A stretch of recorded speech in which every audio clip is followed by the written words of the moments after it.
604, Talk 107.3 FM, WBRP, Mornings with Brian Haldane, off and running. Brian here with you, John LaBeouf producing. Starting you off at 74 degrees in downtown Baton Rouge to get your Tuesday cranking. We are set to get your Tuesday cranking. Going to talk with Jeff Crourere later on this hour. We are going to talk with Brian Trascher at some point during the show. Have him slated for 7:05. We're hoping we can make that work. Who's Brian Trascher? He's the spokesperson for the United Cajun Navy. Where's he at right now? Well, he's in Kerr, Texas. So, Kerrville, Texas.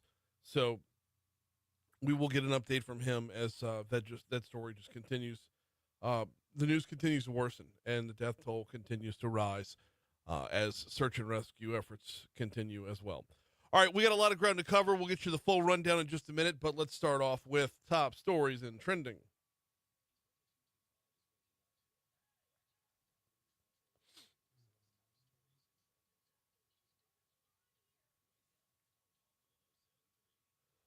Number 5.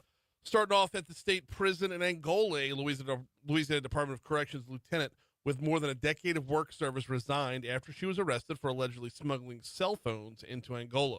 The West Feliciana Parish Sheriff's Office said that Judy Robertson McDowell was booked for introducing contraband into a state penal institution. McDowell is accused of bringing cell phones and SIM cards into the facility, was arrested Sunday and was released after posting a $15,000 bond. Number 4. One person was shot along Renoir Avenue and taken to a hospital on Monday afternoon. Sources said the injured person was in stable condition. The shooting happened Renoir at North Ardenwood or around that area at 2:20 p.m. No more information was made immediately available. Number 3.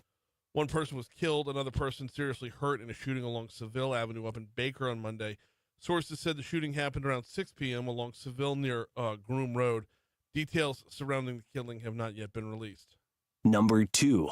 The investigation into the death of a St. Gabriel police officer is apparently pulling back the layers of the onion. Devin Booty, St. Gabriel police officer who was found dead at his home, had been in a relationship with his accused killer and had supplied him with marijuana and methamphetamine to sell in the community, according to Brett Stassi. Police Chief Kevin Ambo said the accused killer, Warren Mitchell III, called him after the men fought. Mitchell allegedly killed Booty, but there's still a lot to unpack in this investigation. Number 1. Darius Lannis was at the press club of Baton Rouge yesterday. He's the Louisiana Democratic Party executive director. Lannis made a promise yesterday. Both U.S. Senator Bill Cassidy and House Speaker Mike Johnson will face Democratic challengers next year. I guess the Republican Party responded with, yeah, good luck with that.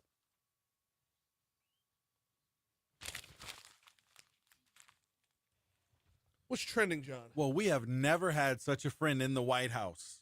Those were the words of Israeli President Benjamin Netanyahu when meeting with Trump yesterday. We carried that live. I heard that here. Yeah. And yeah, he was full-throated support of the president. So Very optimistic, to say the least. yeah, and Trump was in rare form yesterday, talking about Mike Huckabee being the ambassador to Israel, and it was, as far as press conferences go, it's like very loose for somebody who's in the midst of a war, but nonetheless, we carried that live yesterday. It was in the 6 o'clock hour our time. It was informative. Yes, indeed. Well, in other news, hundreds of first responders continue to search for survivors and for the bodies in the debris field left by the flash flood that ravaged the Texas Hill Country on Independence Day, as the death toll has now eclipsed 100. Yeah, it's going to get worse before it gets better. Something that Jim Ryan said yesterday. Jim Ryan, ABC reporter, he's based in Texas. He was actually in Kerrville, Texas yesterday. He joined us in the 6 o'clock hour. And one of the things that he said that just stuck out with me, and this is going to stick for a while, is you don't know how many people are missing. Right. That's the hard part here. You don't know how many people are missing because there's just a lot of open campground that you didn't have to register for, and it was a holiday weekend.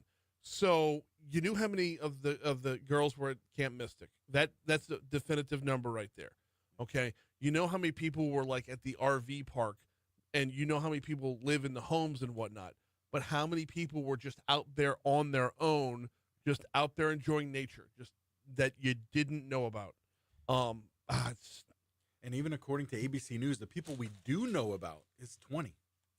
Yeah. Yeah, it was just Still, reported that 20 it was still 20 missing? still missing that Yeah. we See, now even know of. See, that number went up from yesterday. Yeah. Because it was 10 yesterday that we knew of.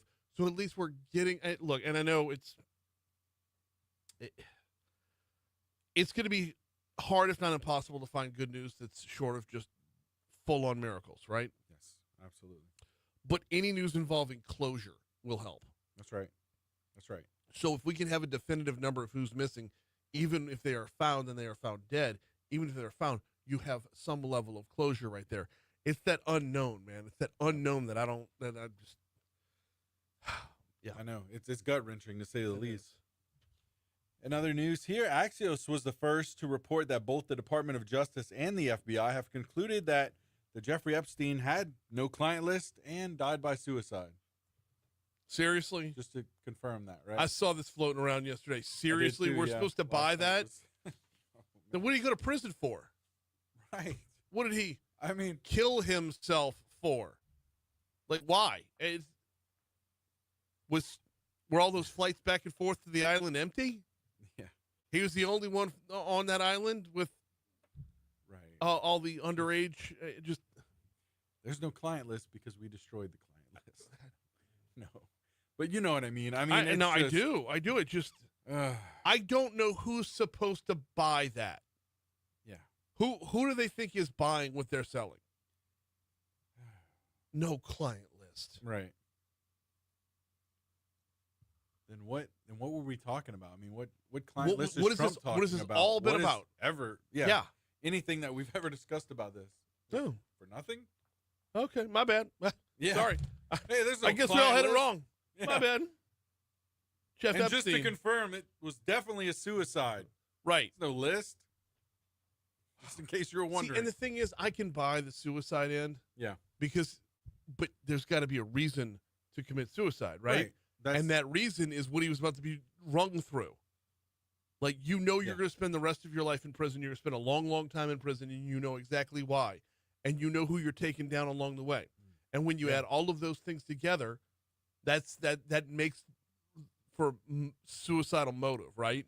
Now, without the client list, what? Motive, What are we right? even doing? Yeah, exactly. All right. Oof. We got sports coming your way in just a little bit. Saints quarterback Spencer Rattler was on, I believe it was the Dan Patrick show. We've got some cuts of that coming up in a little bit. First, though, I want to remind you about the folks over at Breck. Breck.org is your home base to get a hold of Breck. Tell you every day, what I love about Breck is they kind of have to be all things to all people. Whether you're talking about everything you can do recreational, whatever the sport is, okay?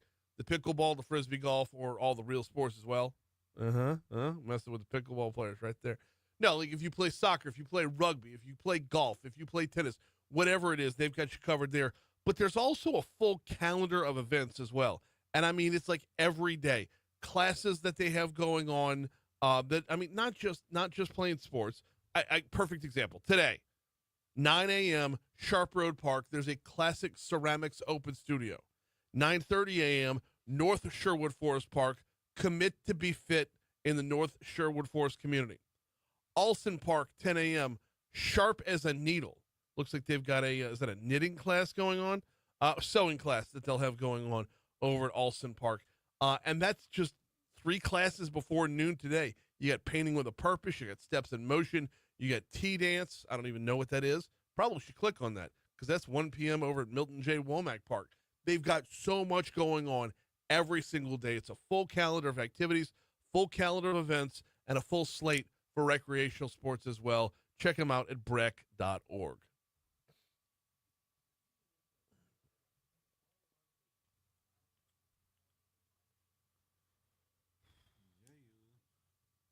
The Rattler cuts, are they In today's folder, I saw them, but what's the order you want them in? tell me the titles again. I've got goals for 2025, what he learned in his first year, Moore's offense complements his game, and QB is an open competition.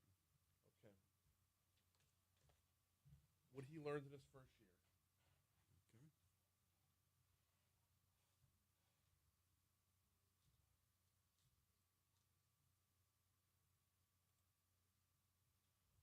What he learned in his first year. Open competition.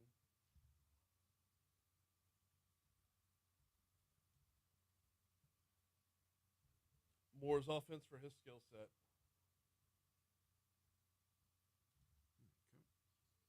What was the last one? Goals for 2025.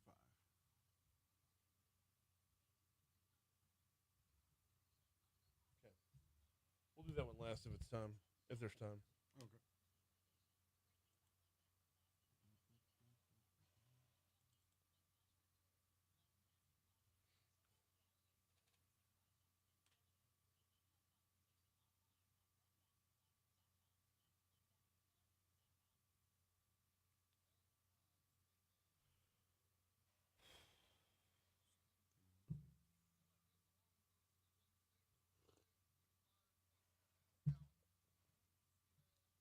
Oh, shoot. You know what?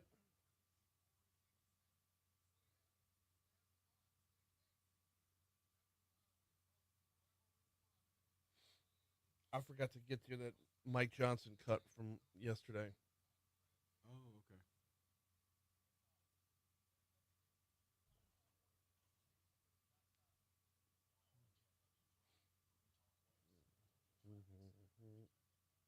You think I'm playing like next segment? The one after that. Oh, okay.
617 Talk 1073 FM WBRP mornings with Brian Haldane rolling right along. Time to check in with the New Orleans Saints as they'll be in camp in a couple weeks, looking to get ready for the 2025 season. Ever since the draft, taking Tyler Shuck in the second round, a lot of folks have just assumed that he was the guy, that he was going to be the starting quarterback in New Orleans, and I mean he very well may be.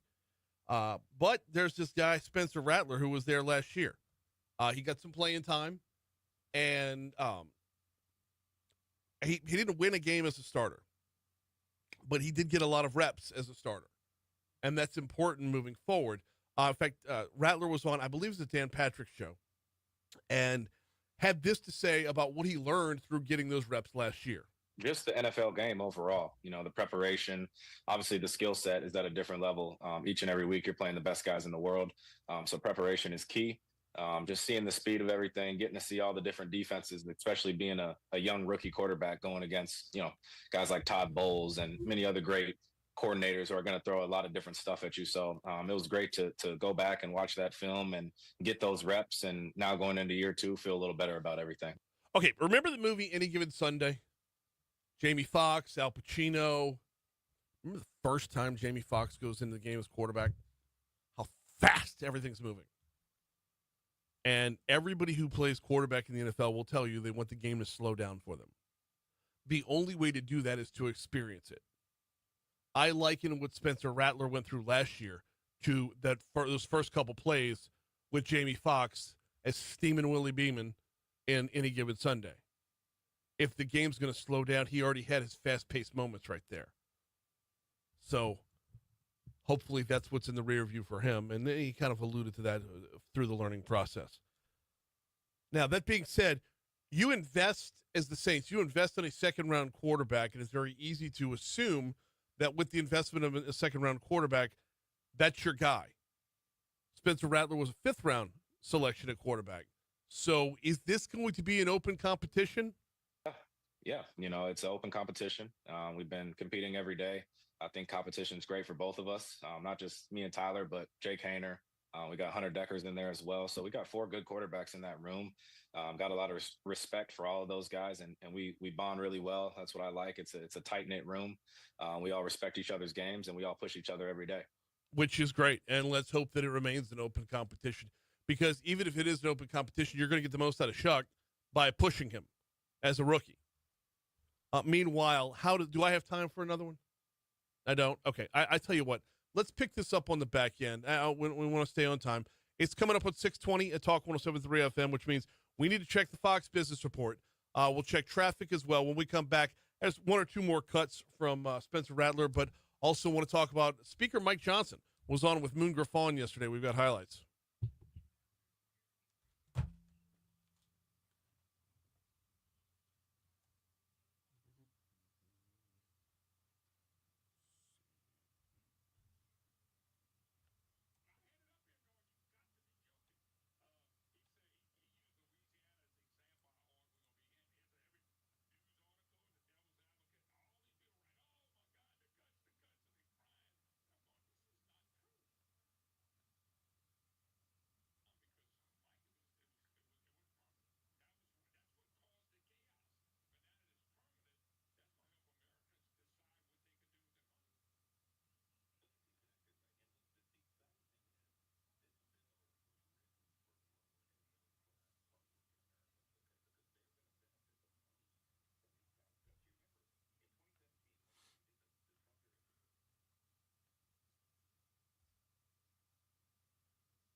What up?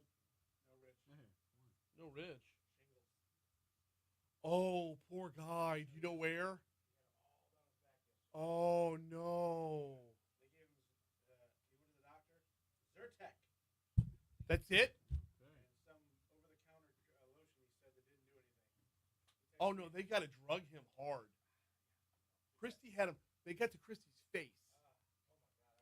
Dude, it made her look strokey for a little while. My buddy had him on the forehead. He couldn't wear it. And he's a hat guy like me. Couldn't wear a hat. And like the front of his head looked like he was. Is your mic on? Yeah. Yeah. It like because you lose like connection, the muscle connection. Yeah. Bro, I feel for him, man. That's awful. Shit, dude.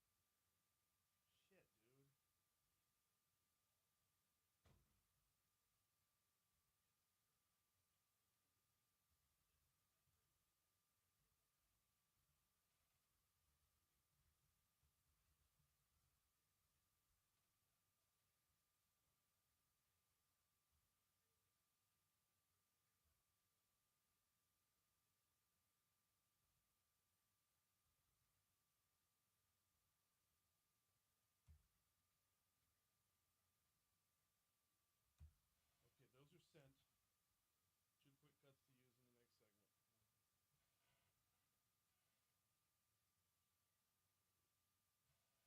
I didn't know how successful I was going to be in chasing down interviews while going to a funeral yesterday. That's why I'd asked for the interview in the first place. Was like I was going to use it for a full segment. But surprisingly, everyone called me back. So, call me back. Yeah.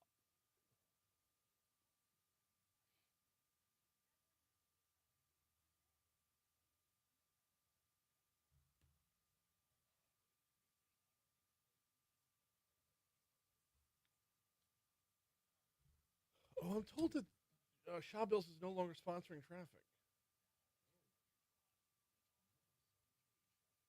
See that? All right, let's start off. It's smooth sailing coming in from Ascension Parish, if that's on your if that part of the commute is on your itinerary. It's also smooth sailing coming in from Livingston Parish, if that's on your I-12 itinerary. Nothing? All right, fine. I'll move on. Yeah, no, we got better than normal volume on both 10 and 12 westbound coming in from Ascension and Livingston Parish. Now, once you get into town, you're going to find a little bit of volume around Essen Lane. 12 westbound near Essen Lane. Might have to tap the brakes just a little bit before you hit the 10-12 merge, but it picks right back up again. 10 eastbound coming in from West Baton Rouge is looking good. I-110 is looking good as well. Surface streets, I want to make sure I'm up to the minute, so let me go ahead and hit refresh here real quick to make sure that I've got the right report on our surface streets. And yeah, okay. So the only thing going on the surface streets is not going to affect anybody on their morning drive right now. There is a private property crash on Mast at Stern Avenue. That's out by Innovation Park Drive. So nowhere near anybody's commute. It's a great start to the morning. Let's keep it that way. That's your look at traffic.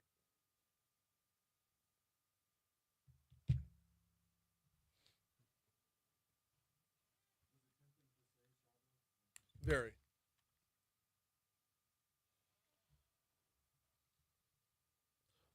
.625 Talk 107.3 FM WBRP mornings with Brian Haldane rolling right along.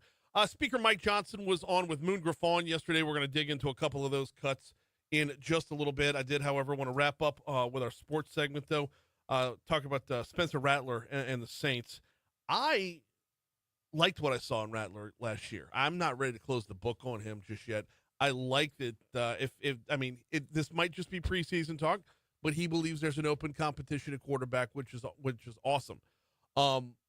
What's Kellen Moore bringing to the table as an offensive-minded head coach? What does Kellen Moore expect of his quarterbacks? Here was what Rattler had to say. Do you think, Spencer? I think just like he wants us to play like point guards, distribute the ball, get the ball in your playmakers' hands. You see all the success he's had with, Dak Prescott, Jalen Hurts, Justin Herbert, just a few of the guys to name, but all those guys can move with their legs a little bit. They could throw the ball. I think, that suits my game really well. I think I can move around, make plays with my feet, but definitely my strength is throwing the ball and distributing the ball. So, feel good with what he's calling and feel good about the playbook. Just want to keep diving into it. I know I'm not supposed to be, but I'm a little bit excited about seeing the Saints get started. It's a weird spot to be in as a Saints fan this coming season because you have zero level of expectation for the win column, but a whole lot of prospects as far as who are going to be the diamonds in the rough that can continue to move forward with this team. One of the bigger ones is on defense when they signed Chase Young to a one-year deal, a year deal last year, and they were able to keep him moving into this year. Like, that's a name that could stick around with the team for a few more years as Cam Jordan continues to age. Young moves in to replace him there. Do you have the quarterback of the future on this roster between Chuck and Rattler? And yeah, I'm not giving Hainer much of a chance in that battle because there's only so many reps to go around.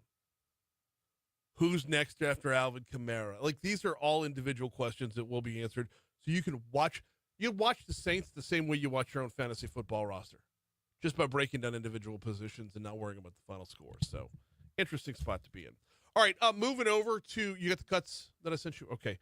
Speaker Mike Johnson was on with Moon Griffon yesterday talking about the passage of the big, beautiful bill. First question by Moon, as it would have been the first question out of my mouth as well. A lot of talk about Medicaid cuts, draconian Medicaid cuts. What's the real deal when it comes to Medicaid within the big, beautiful bill? Yeah, absolutely. There's so much misinformation out there. You got to remember, there are no cuts to Medicaid in the big, beautiful bill. Democrats and so many in the media are lying. As I said on the House floor in our speech before the vote, it takes a lot longer to build a lie than to tell the simple truth. What we did in the bill is strengthen the program for all these American citizens who need and deserve it. What we mean by that is that we're eliminating fraud, waste, and abuse. Medicaid is one of the most abused programs in the government. I'm talking about tens of billions of dollars every year, just totally wasted. So what we're doing is going in to address that. We're going to make sure that the 1.4 million illegal aliens, for example, that are getting coverage and stealing it from American citizens can no longer do that. There's about 4.8 million people who are able-bodied able-bodied workers with no dependents who are gaming the system. These are like, young able-bodied men who are choosing to ride the wagon instead of help pull it. And we're not going to do that anymore. They have to work now. We put it in the bill, and the Democrats screamed like their hair was on fire. They couldn't believe the audacity. The bill says, Moon, that if you're going to get Medicaid, if you're going to have taxpayers funding your health care, you have to do something meaningful. You either have to work or you have to be looking for a job in a job, training program, or at least volunteer in your community for 20 hours a week. It is nothing to demand that. And the Democrats are screaming, saying we're cutting health benefits for people. It's nonsense. And the people are going to see the real truth here soon enough. And that's kind of where I'm at. Let's see the real truth. Coming up at 8:35, we're going to have Congressman Troy Carter on with us. I actually want to move on and talk about other things with Congressman Carter, but he has been pounding the fist and shouting from the rooftops about the cuts that are to come. Someone's going to be right, someone's going to be wrong. And now, as Americans, as taxpayers, we're all in that wait-and-see mode. Is it all fear-mongering? Or, how will it actually play out in real time, in real life? We're going to have more from Speaker Mike Johnson later on in the show. Right now, we got to take a break for news, traffic, and weather. Jeff Crourere joins us next.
All right. I got to get something off the printer real quick, so I will be right back. I know I need to text Crourere what we're talking about.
Oh, Nelly.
.637 Talk 107.3 FM, WBRP, mornings with Brian Haldane, rolling right along. We check in every Tuesday with Jeff Crourere. He's the host of Ringside Politics down in New Orleans. He joins us right now. Jeff, how are you, man? Hey, good morning, Brian. Let's obviously start with the tragic news. I mean, there's really no way to start anywhere else. The flash flooding in Texas, there's going to be so many different angles to the story here. And one of the ones that I can't get away from is the individual pictures of like how it compares to when the levees broke 20 years ago. It's just that rush of water, that uncontrollable rush of water. Is that how it's starting to spell out in New Orleans right now? Well, I mean, I think there's just incredible sadness. I mean, to think about, how it happened, the fact that it happened, so late at night when these poor folks were sleeping, and, it happened so quickly. I mean, my goodness, it was just an amazing onslaught, 4 a.m. I mean, the horrible situation there, I mean, where people were celebrating July 4th, and you had a big crowd of people there enjoying the holiday. Just tragic. I've just been looking at all the finger pointing and everything. People are trying to turn it political and then blame Trump. And I just think that's so unfortunate that is what's going on. I mean, I'm proud to, see the Cajun Navy there. They're always, risking their lives to save other lives. And they do such a great job and represent the state very well. Yeah, we're going to have Brian Trascher coming on about a little bit over 20 minutes from right now to talk about the Cajun Navy. And as I understand it, they've kind of adapted what type of volunteers they're putting into this one because of what they're probably going to find along the way. Right.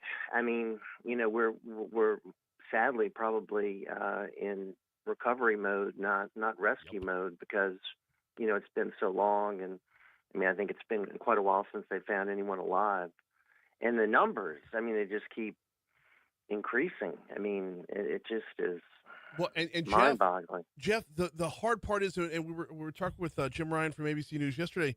The hard part is the not knowing how many potential numbers there are because of the people who are just camping of their own volition. They weren't registered anywhere. They were just out there enjoying the weekend. Like they just, oh, let's go on a camping trip. Okay, they weren't part of a roster at a summer camp. They weren't registered at an RV park. They were just out there pitching a tent. Like what we don't know is still amazing. Right. And it might be a while before we have the final figures, and it's just something that I think is just shocking everyone. So there's time for finger pointing later. I mean, they have to at least get a handle on what we're looking at as far as the number of victims first. But they've had some rain since then. I mean, they haven't had great weather too, and that's been hampering the effort. So just all around, just a really so sad, and especially with the young people involved, and the toll of this is just something that's hard to calculate. But yeah, obviously, I thought back to what we faced here, and thinking back in the Coast Guard, there were stories of the Coast Guard rescuing so many people then, and thinking back to all the rescues that we saw here. Mm-hmm. And now we're coming up on 20 years, Brian. I know. We're a month and a half away from 20 years. Mm-hmm. And I'm remembering back to the markings on the houses with they had the little grid there that told you how many people were in there, how many people were found alive, how many people were found dead, what was still in the home. Like that was a very vivid and stark reminder of the immediate aftermath right there, and how when Mother Nature wants to cash things in, she's so overpowering. There's just no fighting back. Yeah, there's none. And really, it has changed New Orleans forever. I mean, there's the pre-Katrina history and the post-Katrina history, and it just was, a dividing line for the city. And just, it'll be a tough anniversary coming up, 20 years, just to think that, all that has happened since then. And New Orleans, for all the strides New Orleans has made since then, and the improvement in flood protection, et cetera. I mean, bottom line is there are 130,000 less people in New Orleans today than there was prior to Katrina. I mean, we went from 484,000 to now we're a city of 351,000. So it's just those are just the facts. Which kind of brings me to the next thing I want to talk about, and that is, since Katrina, Charity Hospital sat there vacant for some time now. Are you keeping up with this story? What the hell's the mayor doing down there?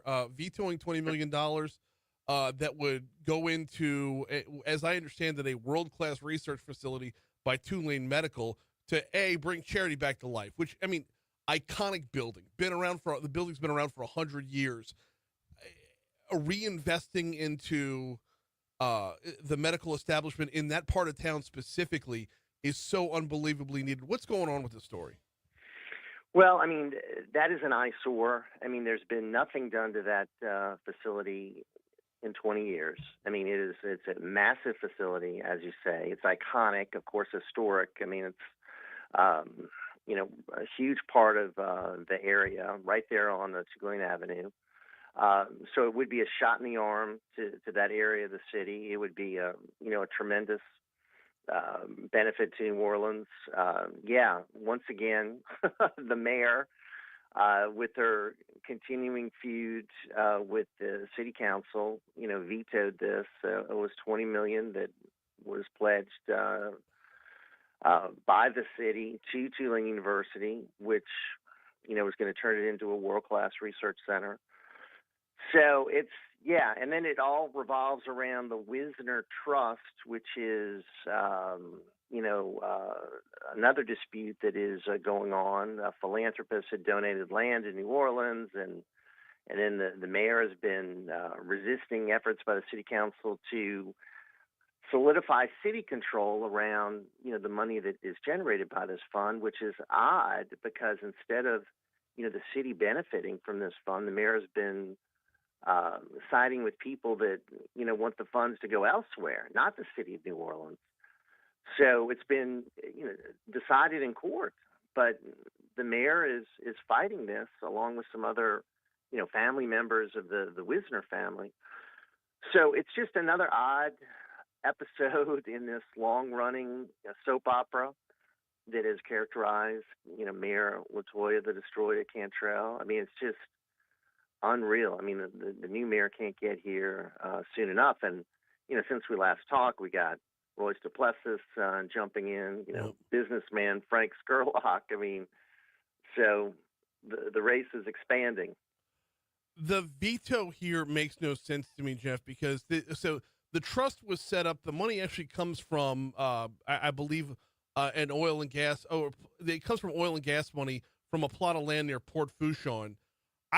With LaToya Cantrell's history of quote unquote green energy and looking, to do good to save the planet, could there be a better written script than using oil and gas money to spin that into medical advances that save the world? I mean, I'm at a point of not understanding here. Right. I mean, I think part of it is just acrimony and pettiness, and the fact that the mayor hates the council and believes that she's been limited and humiliated by the council, and she just wants to oppose everything that they're supportive of. And you're right. I mean, she goes to every climate change conference she can find. I mean, she'll go to Dubai for to fight climate change. Yet something that could have a positive impact from oil and gas revenue, she doesn't want to sign on. Something that would. This is something that has been discussed for 20 years. What can be done with this facility? Right. And this plan seems to make sense. Tulane is right there in the area with their medical facility. I mean, it certainly would be a addition to that, and it would eliminate a massive eyesore that we have. I mean, we have a building that's been vacant, right, and is just a hazard, and it needs to be renovated. And she's not on board with it. So it's just the latest. It's in this long-running chapter. And to be clear, it's an eyesore because of its vacancy. The building itself is glorious. Like, if it were brought back to life, if it were up and running, if there were lights inside the windows and maybe a little pressure wash on the outside, if you could do those things, then the fact that it's a constant reminder of what isn't is the big problem here. Well, I mean, it's an eyesore because, you have homeless people in there. You haven't had any kind of upkeep. I mean, yeah, you're right. I mean, historically, it's a masterpiece. Yeah. And it could shine. I mean, imagine what, some renovation could do. So, the council members are like, hey, this doesn't make sense. We will take up the vetoes. So they're going to work to override her veto.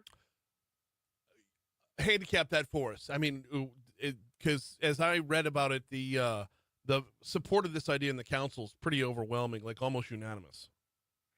Yeah, I mean, and you got two council members that are running for mayor. Yeah, I don't think they want to be on the wrong side of this.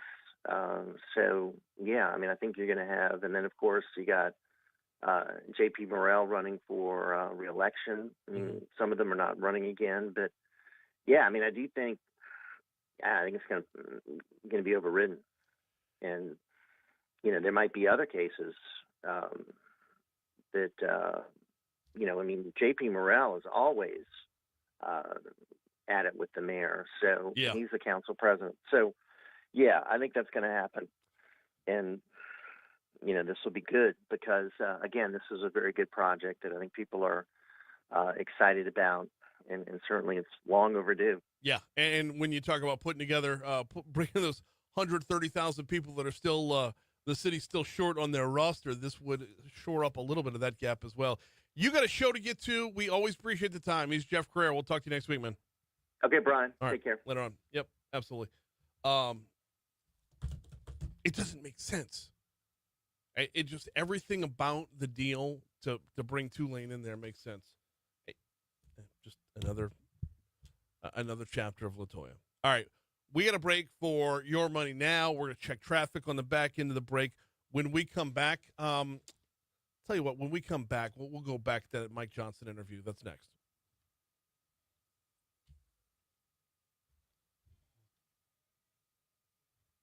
I really didn't want to do the Darius Lannis stuff. So. And good morning, Christy. Welcome in, sweetheart.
Yeah, Debbie says census report in Maxwell needs to be released yesterday.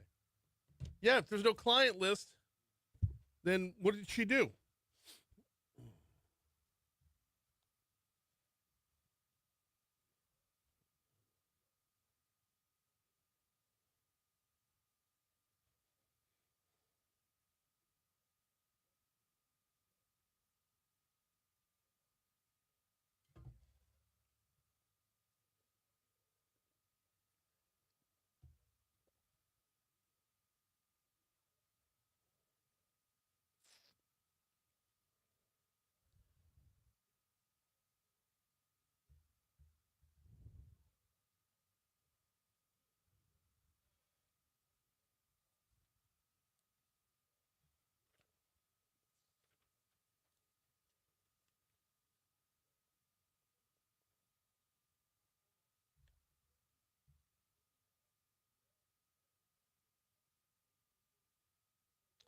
Actually, keep the Lannis cuts up there as well. If we get to both of them, I will.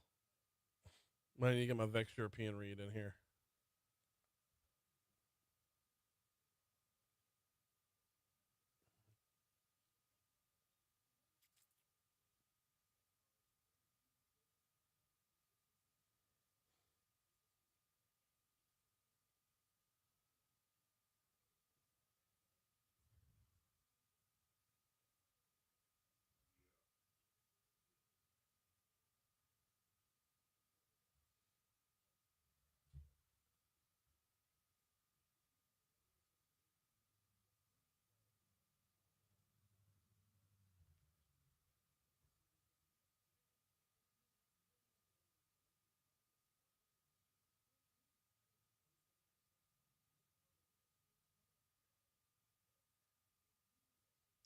Oh, by the way, shout out to whoever it was out there that voted for me for Best at 225.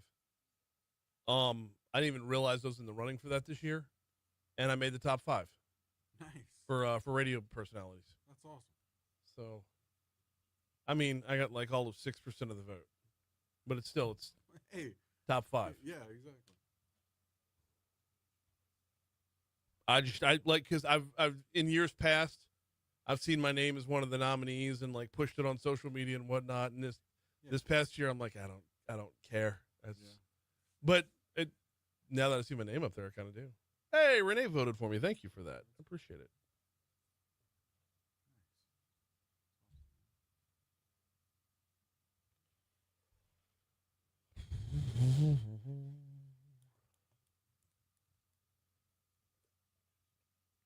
But it's the same ones that win every year, right?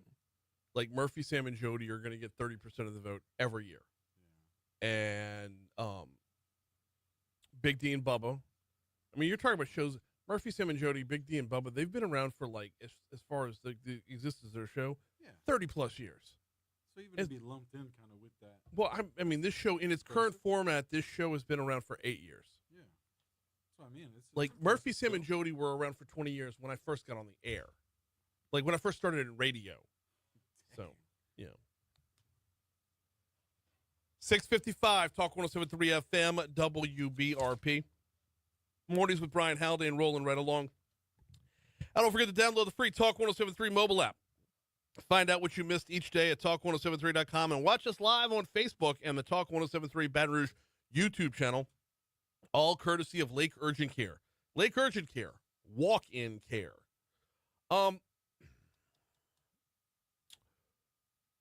Darius Lannis is the head of he's the executive director of the State Democratic Party. He was the speaker in front of the Baton Rouge Press Club yesterday. If we have time, we're going to dig into some audio cuts. You heard some in our news there at the bottom of the hour. But before we get to him, I want to get back to Speaker Mike Johnson, who was on with Moon Griffon yesterday. We played you a cut earlier talking about Medicaid. And Speaker Johnson said specifically, actually, John, do you still have that cut up?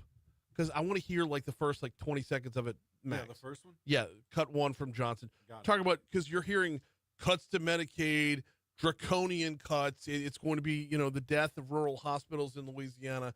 And then Mike Johnson said this. Yeah, absolutely. There's so much misinformation out there. You got to remember, there are no cuts to Medicaid in the big, beautiful bill. That's kind of a stark contrast. Someone has to be wrong. Someone has to be reading the tea leaves a little bit differently here. I mean, are we going to see cuts that go to Lannis, if you would, cut 7? Are we going to see cuts that destroy families who depend on Medicaid coverage for their health care? It shifts costs from the wealthy to working class citizens. It takes life-saving care away from those who need it the most, just to fund tax breaks for billionaires and big corporations. I'm going to get to those tax breaks in just a minute, but I want one more from Lannis here, cut 8. Saying how this will hit specifically Louisiana very hard. Over 1.8 million Louisianians, nearly 40% of our state's population, rely on Medicare and Medicaid just to access basic care. Okay, so within that, if you go back to the way Speaker Johnson described it, you're not losing your care so long as you are actively looking for a job. And if you land a job, oh, by the way, there's tax cuts involved for companies to put you on their health care. So you would then be on private care, probably better care, private care, as opposed to Medicaid. You could trim that Medicaid roster, which costs the taxpayer money, and move over to, whoever it is the company is using for their health care. So I think there's a gap in communication right now, and everybody just needs to, pause and watch it play out for a minute. Meanwhile, another part of the big, beautiful bill that Mike Johnson talked about with Moon Griffon yesterday, we're going to go cut 2 on this one, John. Another part that he talked about yesterday was how you can expect to see more stability when the tax cuts become permanent. This bill was written for lower and middle class, hardworking Americans, okay, because they're going to benefit the most from these tax cuts. You remember in 2017 when we did the Trump era tax cuts, the Tax Cuts and Jobs Act, the people that benefited the most were the lowest income earners. Now, that's not what the Democrats went out and lied about. They said we were giving tax cuts to billionaires. No, we were giving sorry for the motorcade here, the sirens, I'm in the car. We were giving the benefits. The lowest 20% of wage earners receive the most benefit out of that law. And now we're adding on that because we're cutting no more taxes on overtime, no more taxes on tips. We're giving more tax breaks to seniors. The people who need this the most are going to get the most benefit, and it is going to be jet fuel to the U.S. economy. The average American household is going to have $13,000 more dollars in their pocket because they're not going to have to send it to Washington. Yeah. I mean, people are going to feel this, and it'll be felt in time for that midterm election in 2026, and we are super excited about what's ahead of us. I could use $13,000. I don't think I'm getting 13 grand in a tax cut out of that, but look, I'll take one. I'll take two. I'll take any amount of money that can come back my way. Hour 2 is next.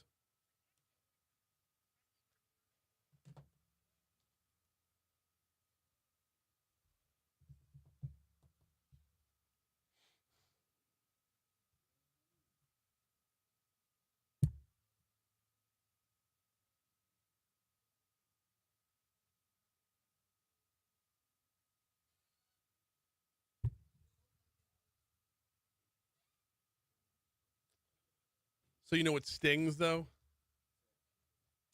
Number 4 on the list was Moscona. Number 2 on the list was Big D and Bubba. Number 1 was Murphy, Sam, and Jody. You know who number 3 was? T-Bob. I know. He's gone now.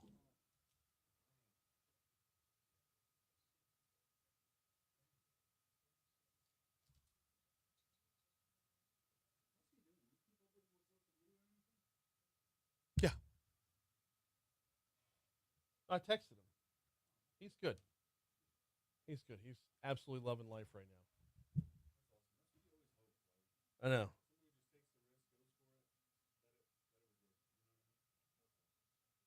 So far, so good.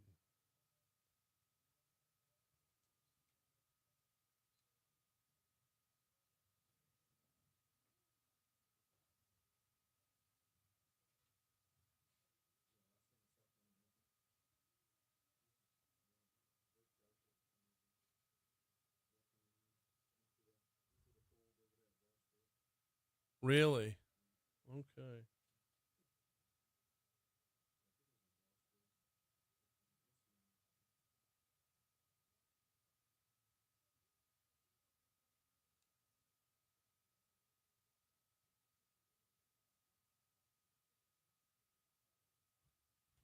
Let me go.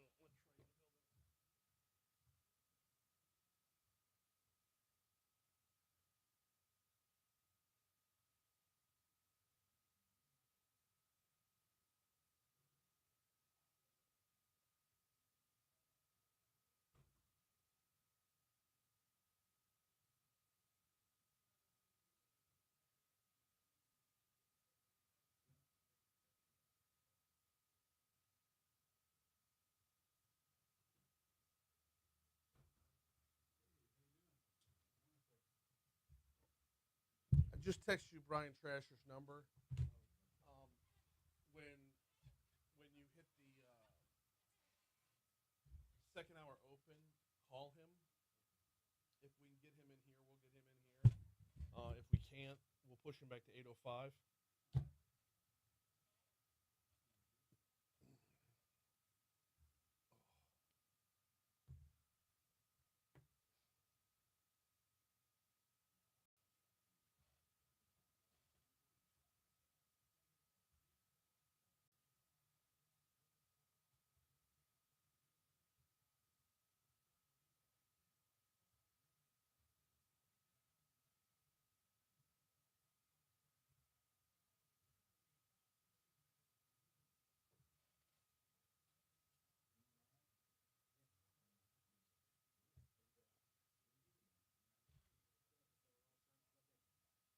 It has been.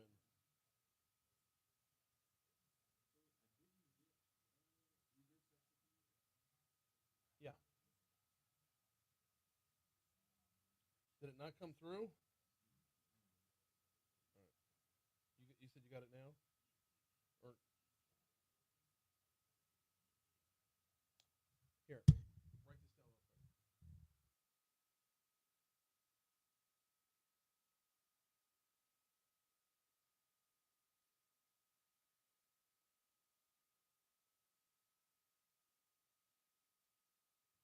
Thank you.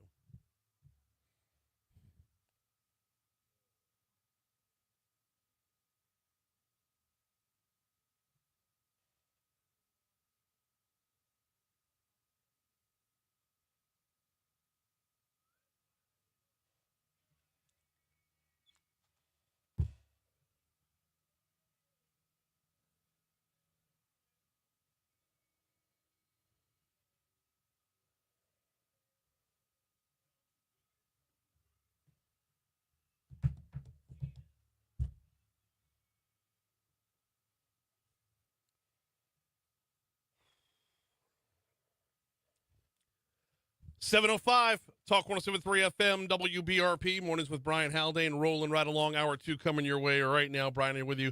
John LaBeouf producing. We are starting off your second hour, holding at 74 in downtown. Oh, sorry, ticking up to 75 in downtown Baton Rouge to start off your second hour. It is going to be another hot one out there today.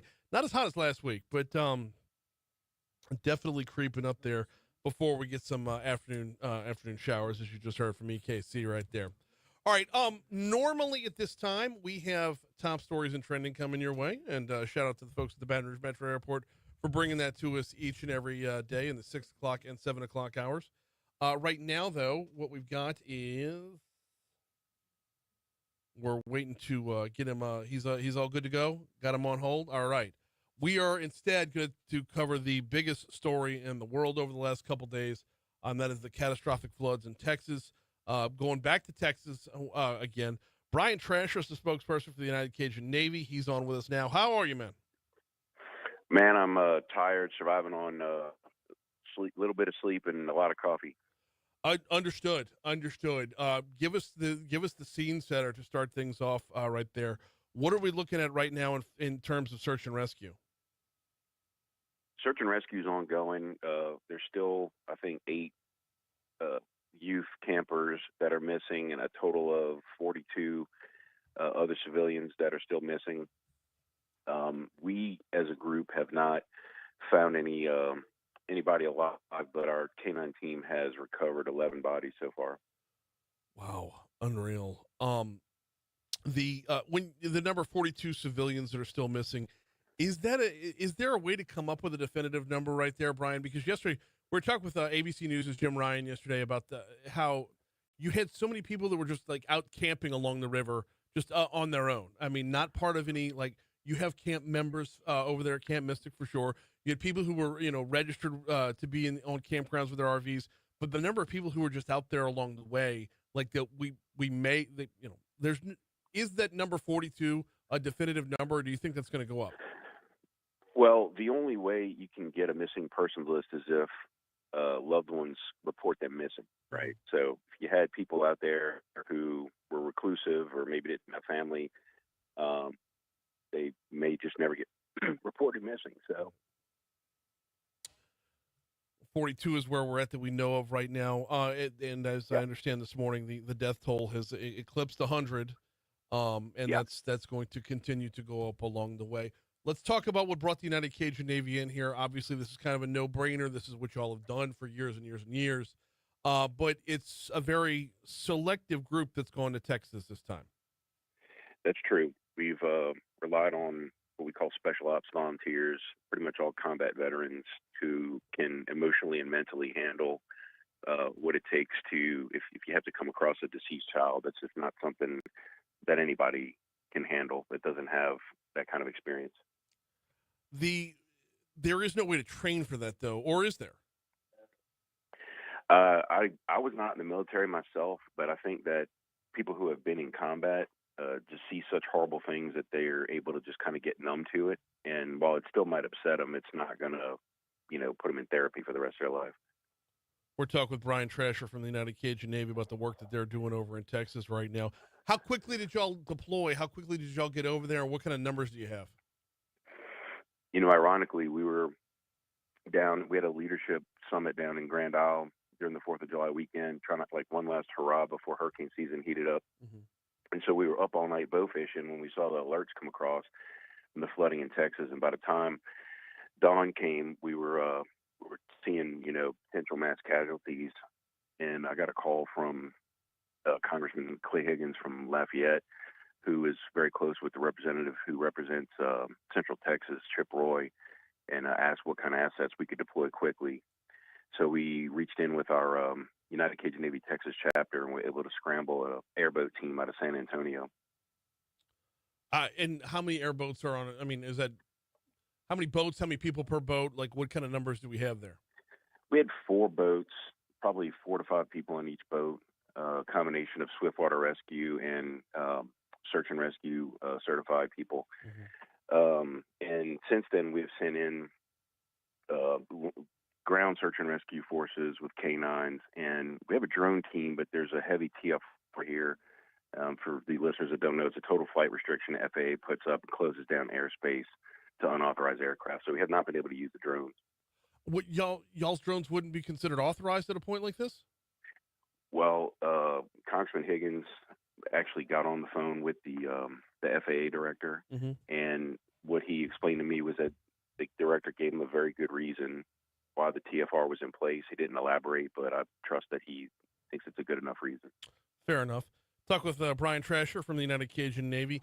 Walk me through what it physically looks like right now, water-wise. Like how much is receded, how much is still out there. What kind of elements are you battling? Well, right now the rivers are fairly calm in Kerrville because the rain hasn't been as much the last couple of days. There's other parts of Texas where the rivers are still rising to rapid levels, but here you still have a lot of valleys that the river overflowed into that now just look like ponds, and we're searching in a lot of those places because we know that the water rushed, over all those spots, and there's a potential for victims to be there.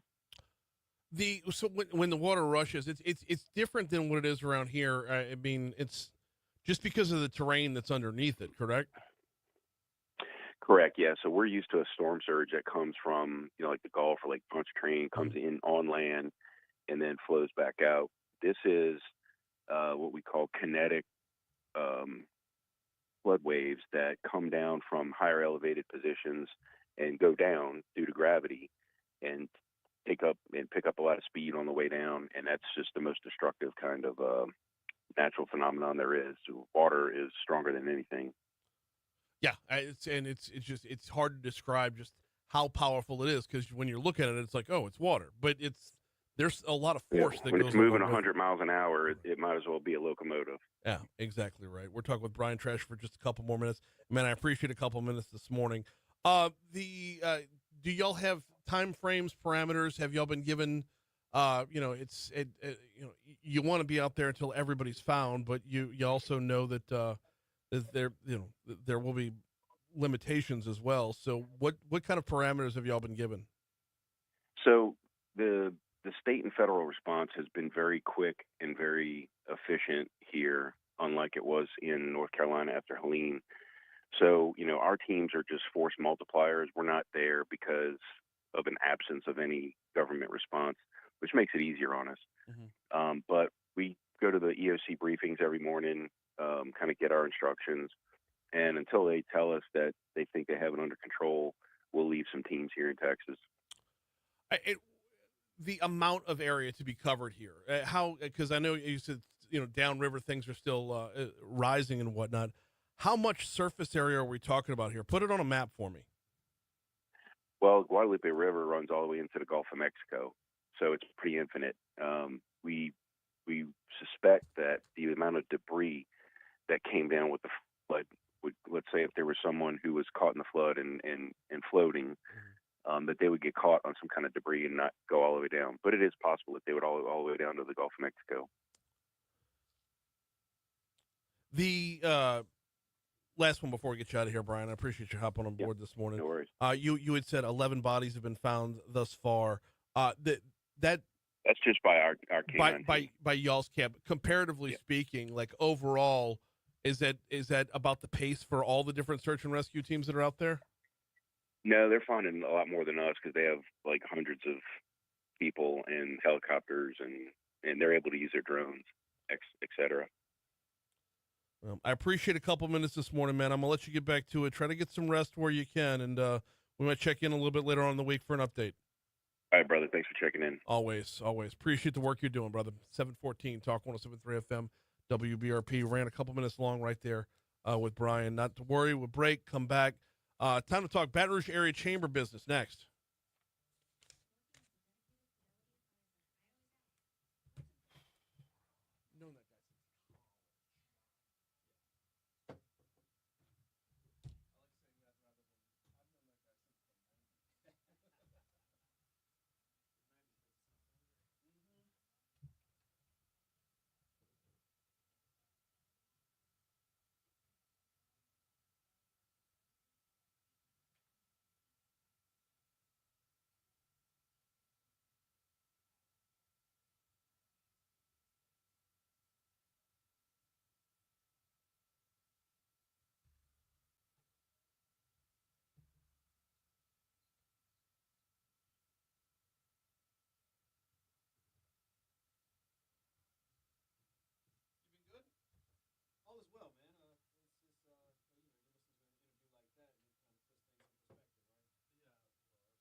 we're having a fun summer.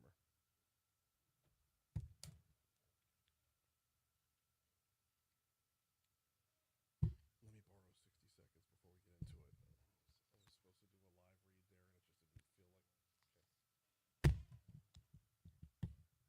didn't feel like. 717 Talk 107.3 FM WBRP mornings with Brian Haldane rolling right along.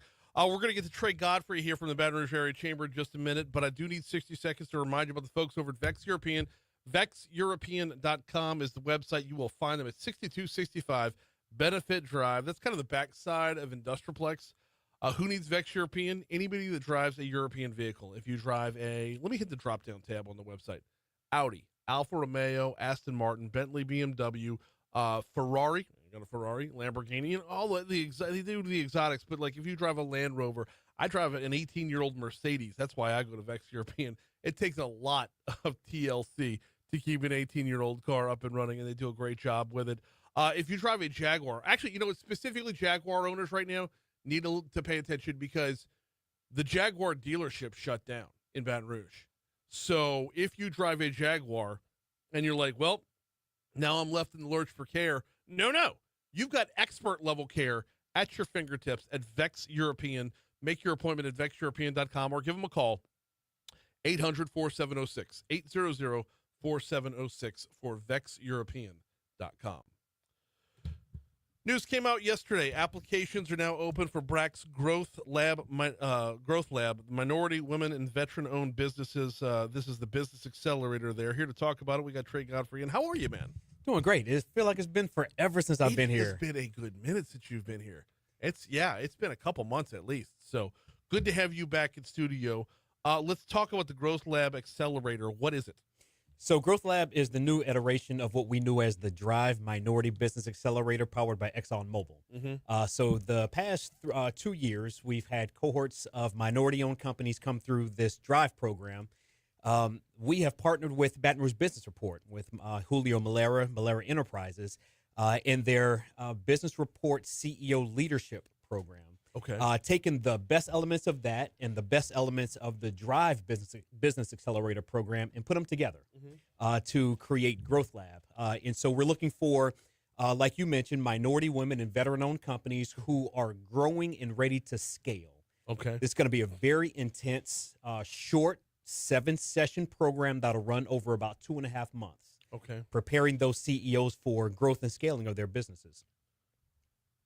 So you're looking for growth and scale, but you can't start from scratch here. There's minimum entry to begin with, right? Yeah. So not talking about startups. I mean, for those who are just kind of considering ideas and getting things on paper, we're looking kind of beyond that. The companies that we're targeting right now have got at least $500K plus in revenues, at least 3 to 5 full-time employees. Okay, 3 to 5 full-time employees. This is what I want to get into here because this is where we're talking about jobs, right? Yep. That's what we want more of in Baton Rouge. So looking to grow, looking to scale, looking to move from 3 to 5 to how many? Is there not a requirement, but a benchmark, a goal here? There's no upper limit to that. And I'm glad that you put this in terms of jobs, right? Because at Baton Rouge Area Chamber, we are often working with companies who are looking to expand or looking to move into our marketplace. Think Hyundai, Steel in Donaldsonville. Think CF Industries, right? So we like those, 1,500, 2,000 job projects, and we also like the ones where we can home grow companies from 3 to 5 employees to say 30 to 50 to 500 plus. Right. So certainly no upper limit, but those companies who are ready to even attract Series A funding and attract additional investment to learn the things they need to know in order to get there. See, this is one of my favorite areas of discussion, Trey. Trey Godfrey from the Baton Rouge Area Chamber is our guest, talking about the Growth Lab Accelerator, the Business Accelerator. It is one of my favorite areas of discussion because we look around Baton Rouge and we've seen wins. We've seen the Todd Graves of the world, the Brandon Landers of the world. We can get away from restaurants and food, and we've seen the Marucci's of the world as well. How do we bottle that? How do we find the next Marucci? How do we find the next thing that's going to catch lightning in a bottle and explode here in Baton Rouge? Programs like this can help be identifiers to the next trend. That's what this is all about.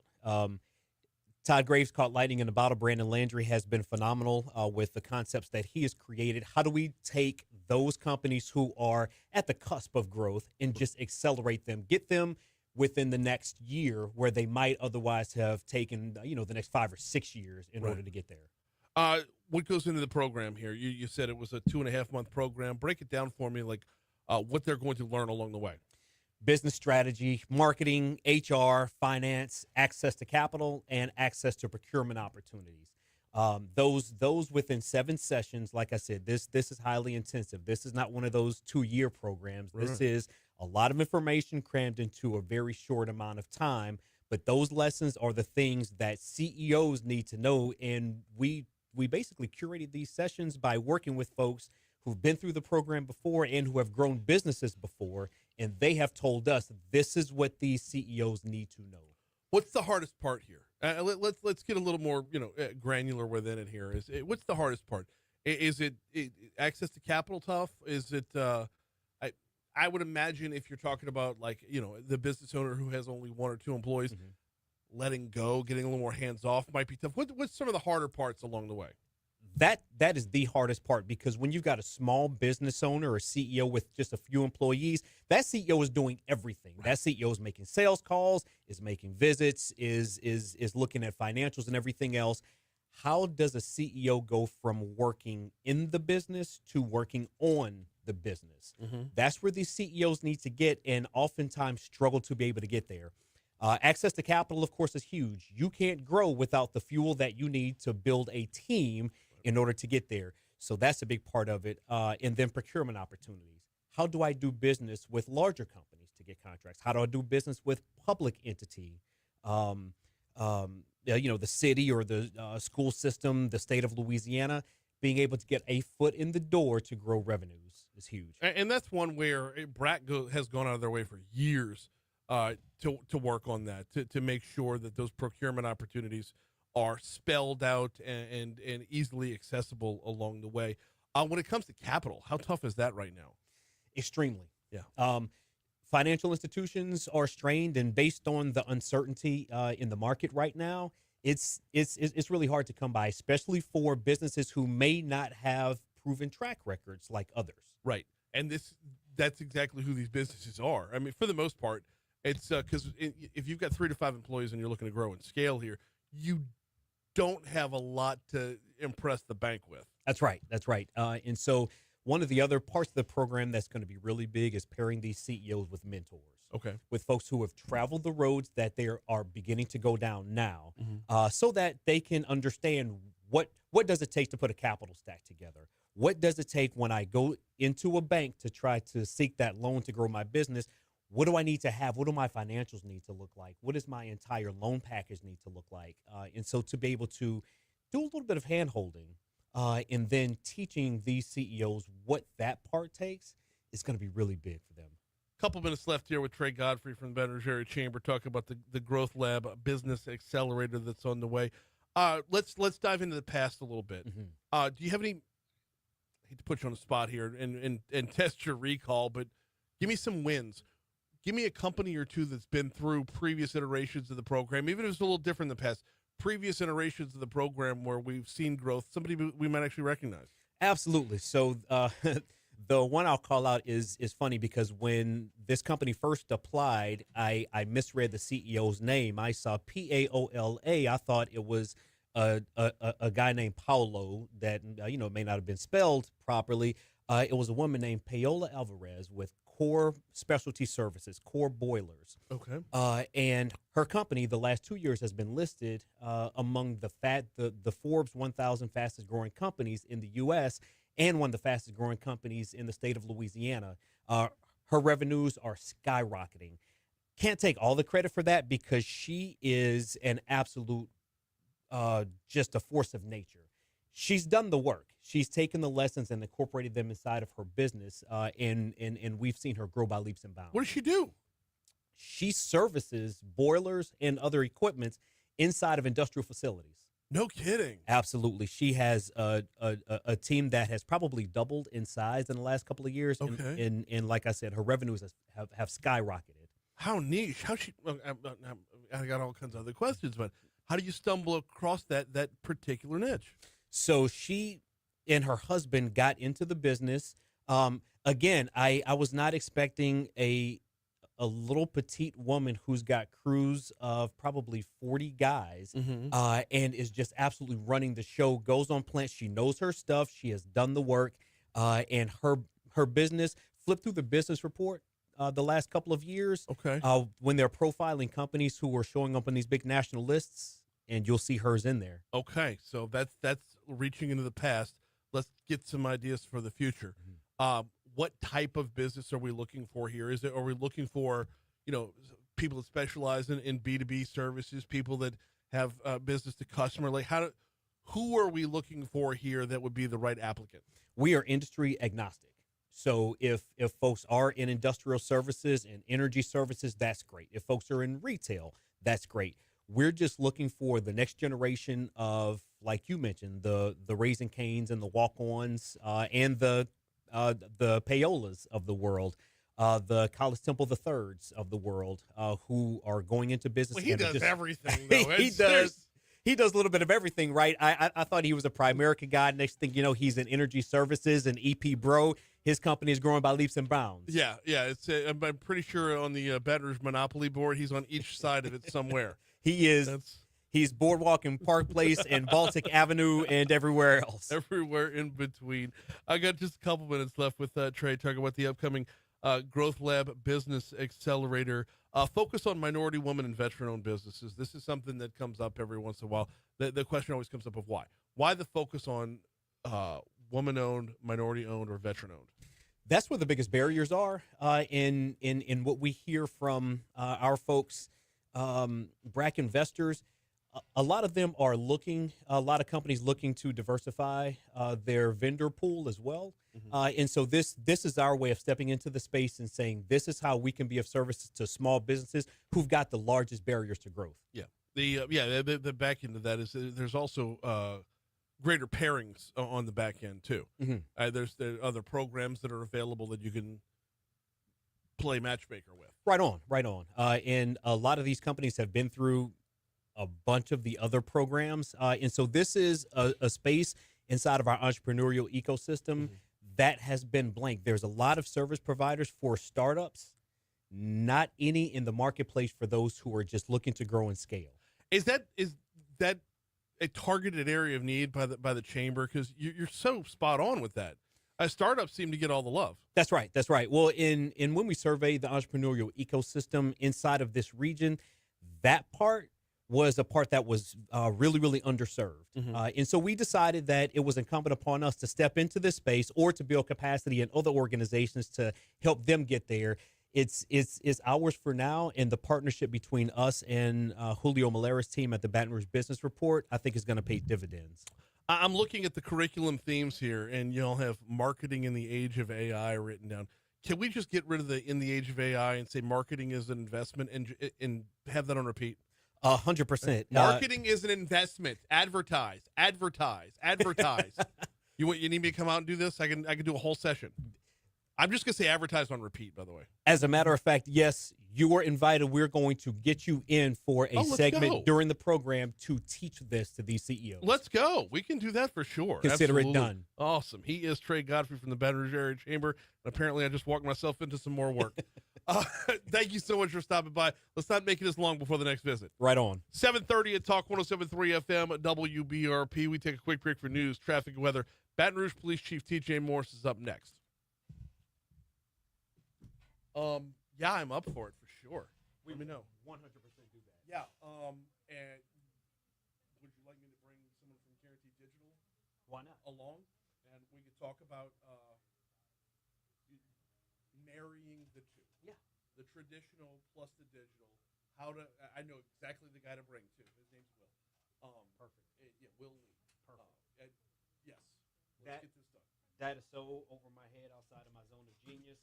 Perfect. Awesome. Hit me up with the details. I'll follow by email. We will be there. I will give you a date and a time, and Love consider this. it done. Good deal.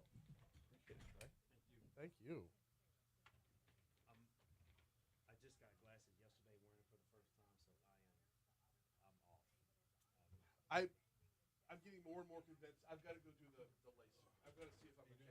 really to see? I've had glasses since my mid-20s. So, God, I've had glasses for about 25 years now. Oh wow. And it's awful. It's getting worse and worse at night. Gotcha. So I know right where you're at right now as far as. I think everything is leaning. Yeah. It's in focus and it's not. Chief, how are you, sir? Good to see you, man. Oh, what you say, Chief? Doing all right? No camera crew for the new TV show? Not yet.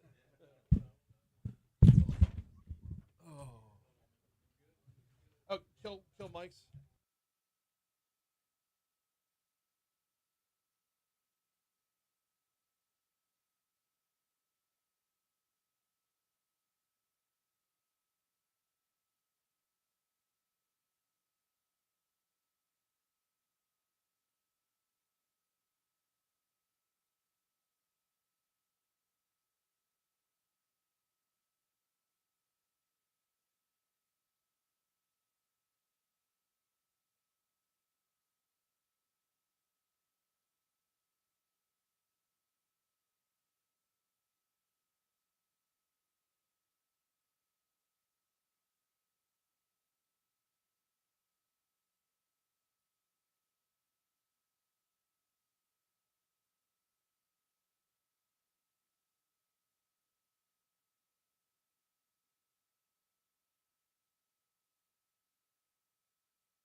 737 Talk 107.3 FM, WBRP. Don't forget, coming up, you can enjoy a VIP experience with the Talk 107.3 team and the Baton Rouge Rougarou. That's coming up Friday night.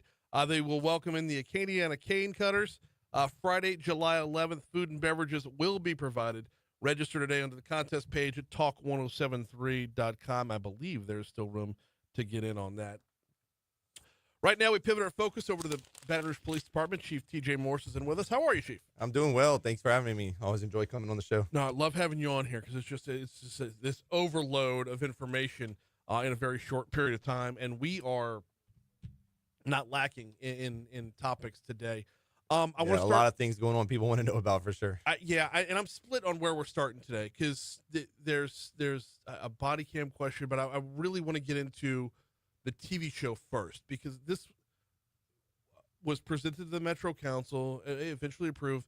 Baton Rouge Police are going to be on a TV show that follows along in real time. Walk me through what we're looking at. Yeah, so the show is called On Patrol Live. It comes on Fridays and Saturday nights, 2 different networks, Reels and Peacock, where it streams. It is not what a lot of people immediately go to, like reality TV, or they go back to Cops of the 90s, where it's just high octane, 30 minutes of just nothing but adrenaline. This is not that. Right. This is really a day in the life of a police officer. You know, I get calls all the time, people wanting to, like, hey, can we do ride-alongs? What would a ride-along be like? Well, this is push you in the front passenger seat with the officer just in a normal shift, and you really get to see more of the human side of police work, and not always just action. What comes with the downtime, though? I mean, is there from a viewer standpoint, what's my content there? What am I seeking? Is it just the human side? So they follow about 10 different police departments on the night, every Friday and Saturday night, and they kind of jump around depending on what's going on throughout the nation at those different departments. Yep. And of course, they have some commentators that fill in. If, you know, it's slow, they have some pre-recorded things they do during the middle of the week, but then they also do a lot of stuff with Crime Stoppers, missing and exploited children, highlights that they do, and the viewers are able to solve a lot of those cases. And as I understand it, Dan Abrams is one of the guys behind this one. He's actually been on the show before with his work over at News Nation. I've always found him to be credible. I don't think this could be the gotcha stuff. No, not at all. And I've done my research, something I've been looking at for over a year. I think it's going to be really good for the department, for the city. It's really going to put a spotlight on how great Baton Rouge Police Department is when it comes to comparing us to departments nationwide. And everybody's going to get to see the technology we have and how great our police department really is. Am I hearing just an inkling of is there a hope that this is a recruiting tool as well? Oh, of course. You know, huge. We hope really, you know, when it come in that light and increasing our branding, we really hope that drive our numbers up because, you know, nationwide there's a recruiting problem with police work, and we're no exception to that. There's we're talking with Baton Rouge Police Chief TJ Morse. You were talking with the Rotary Club a couple weeks ago about recruiting. Yes. We're still seeing numbers that are not where you want them to be, sure. In fact, you said that there was a recent graduating class from the academy that was, and I wanted to say it was fewer than 10 graduated. Yeah, 7. Is that 7? Whew. I mean, that's, how short are we right now? Yeah, so, and we actually just started the 94th Basic Training Academy yesterday with 17 new trainees, potential new officers. Of course, we're not going to finish with 17. It's just the nature of the training academy and how things go. For one reason or another, people drop out or fail out. But we just started that yesterday. Recruiting-wise, we're seeing less and less people want to apply. Instead of 300 or 400 people, like it was when I got on the department, applying for a 30, 40-man academy, we have 50 or 60 applying. A lot of that here locally is with our pay. When you're looking at our officers start about $40,000, almost close to $41,000 starting pay, but you go just 4-hour drive west of here to Houston, and they're starting their officers at almost $82,000 starting pay, and that's not that far. I mean, so that is very close market where we have to compete. Here, just locally, you have departments that are paying $15,000 more starting salary than us. Yeah, you were at the when you were at the Rotary Club. I guess this was it 2 weeks ago? Yeah, I think so. My week's been getting kind of same. 1 or 2 weeks Summertime ago. does that to me. It does it to all of us. But when you were at the Rotary Club a couple weeks ago, I remember seeing that slide. That stuck out to me. It was a huge contrast when BRPD starts at roughly 41,000, and that's. I mean, you look right down the road, you can make $7,000 more. Like not Houston and doubling it up. I mean, over places in Ascension Parish. How do you compete at that point? So the way we compete is, one, just because of how great the Baton Rouge Police Department is. It's a department that is small enough where it's family atmosphere, but large enough where there's a lot of room to do different things. Everything from dive team and SWAT and K9 to detectives and crime scene analysts. A lot of different things that we offer, cutting edge drone technology and programs. So we're able to attract other people to get less money just because of the culture of our department. Okay, so it might be less startup, but you have more opportunities as far as where your career can go. Yeah, so, I'm a sports guy, so look at it more like, hey, you can go play like minor league ball, or you can come do real police work and be in the major leagues. Understood. Very, very, very apt comparison, to be sure. We're talking with Baton Rouge Police Chief TJ Morse. That 40,000 number, 40,906 to start off. That's at a time where, budget-wise, you've been going through it. Mayor Edwards has been going through it. We had District Attorney Hill and Moore. Like, everybody's going through, fighting for just every dollar you can get. How's the fight going? Yeah, so working very closely with the mayor's office right now, trying to prepare our budget already for 2026, presenting what we need. 24 to 25, we saw over a $9 million cut in our budget from what we spent in 24 to what we were asking to spend in 25. So that's less money that's in the officers' pockets for overtime, holiday pay, all these kind of things, because the majority of my budget is payroll. And so us being 150 officers short, we're having to pay officers overtime to provide services so that we can keep providing the same services. It feels like such a, not really a catch-22, but a chicken and an egg. Like, how can you get more officers until you get more money? How can you get more money until you get more? It's round and round we go. Yeah, and it's just, fiscal business. It makes sense. Like, hey, we're being asked to provide the same services, but with less resources. Exactly. Let's go ahead and pivot over. A story came up, a situation popped up over the weekend. Reading from our news partners over at WBRZ. The Baton Rouge Police Department is investigating a shooting early Saturday morning in which an officer killed a suspect in the Fairfields area. Officers responded to a call about an emotionally distressed individual at a residence in the 5100 block of Washington Avenue just before 4 a.m. Police say when they arrived, they found a 38-year-old man who appeared to be under the influence of drugs holding a pair of scissors. Source said the man threatened the officers, leading them to use a taser on him. Taser was ineffective.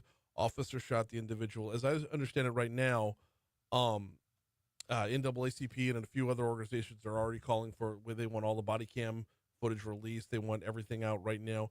I know you can't talk about an individual investigation, but can we talk about procedure? Like, how do things lay out to deliver the information to the public, to have the level of transparency necessary for the public, but the level of care that's put into the investigation not be compromised? Yeah, so it's definitely a balancing act and a thin line. Everybody wants immediate news, right? Everybody wants this immediate information. We want to give the best information as quick as possible. So we are working to hopefully get that body camera out this week, and work with folks like the NAACP and the family so that they can kind of look at it before the general population, and we put it out to everybody looks at it. But couple things, very, very early in the investigation. It's a tragic situation. Anytime someone loses life, very tragic. But from what I've seen, watching the body camera myself, officers did what they were supposed to do. They defended themselves in a very quick, split-second decision, and had to use deadly force, unfortunately, to protect their own lives. You said the victim's family mentioned in there. Is that often requested that the victim's family wants to see? I'm just kind of putting myself in the situation. Would I want to see that footage, or would I want to have a representative? And if so, who's the representatives? Yeah, so it's kind of mixed, different ways for different people, right? Some people do, some people don't. We've accommodated in the past, and we're going to work and see with this family so that they can have all the information. Because I truly believe in transparency when we do good things and when we do bad things. No, absolutely. That's the transparency is the only way forward. It's the only way to continue to operate with the public. Now, when it comes to a group like the NAACP asking for this, who has a right to know? Who has the right to see what's on that footage? Because, it's not just open to anybody. No, of course not. And so, like the family, of course, we want to be respectful to them and not let them be blindsided by anything. So definitely want to keep them involved. But other than that, whenever we release it out to everyone, then everyone can see it.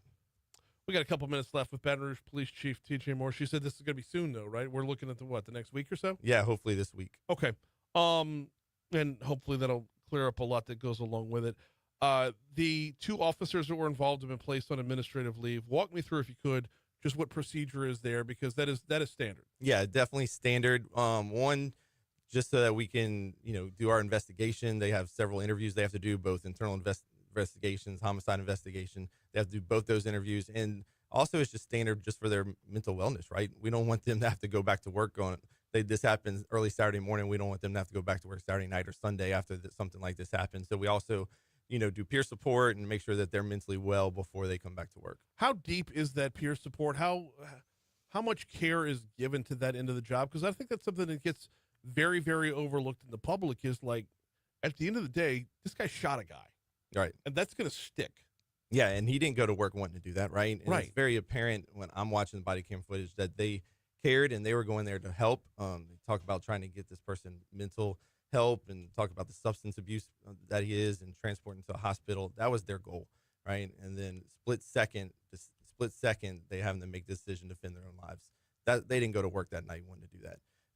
So we definitely have to look out for the officers. They're asked to wear many hats, all throughout the night. And so we have to look out for their mental wellness for sure. Yeah. I mean, lost in the story. We go back up to the top of it. This happened at 4 a.m. With someone who clearly had a lot of stuff going on and a lot of things influencing what was forcing that to go on. So just if you could take a moment to put yourself in real time, or, in that officer's shoes, which I don't know if we're recruiting for the next Citizens Academy yet, but this is kind of one of the examples of not this in depth, but what you'd see on that. Yeah, of course. The whole incident, less than 10 seconds, and it's going to take years for people to analyze and watch slow motion videos. And here they're having to make these decisions really, really quick. We got about a minute left with Baton Rouge Police Chief Morse. What's the latest on Sergeant Eisworth? Yeah, so Caleb is still in the hospital, still fighting for his life, still very critical. He had important surgeries yesterday that he was able to get through. So small improvements, small progress that he's making, but still we need everybody's support and prayers for Caleb. Give me, if you could, an evaluation of it's still critical. It's obviously not the news we want, but still hanging on. There's got to be something positive within that. I mean, the fight's definitely still there. Oh yeah, of course. I mean, every day he baffles the doctors. 99% of the population probably wouldn't still be alive, but Caleb's strong. He's a fighter, and he's doing everything he can to stick around for his family. Is there improvement? Yeah, I mean, every day we see small things. There's a hurdle that pops up, it seems like, every other day, but he is coming over those hurdles as we go. We've seen a number of outlets for public support along the way. There was a concert. There's been a couple of fundraisers. I assume there's more to come on that front too. Yeah, of course. Stay tuned to our Facebook page. We will let y'all know what is valid out there, as we doing t-shirt sales or just whatever it is. There's no GoFundMe's or anything like that set up. So if you see anything like that, that's not through us. Behind the Line is doing fundraisers, and you can see those QR codes on our Facebook page. But stay tuned to us for those. This is the silver lining in a tragic thing like this. We really get to see the community come together and rally behind our officers. Baton Rouge Police Chief TJ Morse, thank you so much for a couple minutes this morning. Yeah, thanks, man. Here's your money now. Yeah, that went by too fast. Oh. Well, good. I'm glad there's, if it's minimal improvements. Inducing coma.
7:55 coming up on 7:56 at Talk 107.3 FM WBRP. Coming up next hour, State Senator Franklin Foyle is going to join us. We will chat with him about his work during the most recent legislative session.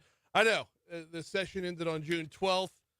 Today is July 8th, and we're nowhere near done unpacking the whole thing yet. Look, I'll give a segment to every bill that got passed. Just about. Let's not overdo it. But I will. I mean, they got a lot done. And seeing things play out afterwards has been quite the ride as well. By the way, thanks again to Chief TJ Morse for hopping in studio. He's always very informative, always very candid, and opens up a little bit. It's a peek behind the curtain that we get once a month from the chief. I always appreciate his time. All right, we got news, traffic, weather coming your way about 4 minutes from right now. Within this time, though, give me just a quick minute to remind you about the folks over at NeuroJust, if you could. Who is NeuroJust? What do they do? They provide transcranial magnetic stimulation. What is that? What is TMS? Is what it's called, the abbreviation. Well, this is an FDA-approved, non-invasive treatment for depression and anxiety. The folks at NeuroJust treat depression and anxiety. And yeah, those two, while they are two separate things, they are nonetheless very much intertwined. In fact, coming up later on today, we're going to have the latest Louisiana Business Weekly podcast is going to be up and running.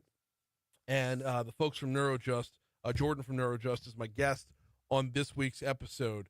So if you've got depression or anxiety and it's proven to be treatment resistant, meaning you went and saw somebody, you had a couple of sessions with a therapist, and they slapped you with a prescription, and well, that prescription's got diminishing returns or causing side effects or proving to be addictive. If that's not the way you want to go by altering your body chemically, give transcranial magnetic stimulation a look. Give TMS a look. They use magnetic pulses to stimulate areas of the brain that are involved in mood regulation. They're batting about 700, y'all. That's a pretty good number to show results for folks that take their sessions, showing response rates of 70 to 80%, remission rates of 60 to 70%. Learn more at neurojust.com, Neuro, neurojust.com.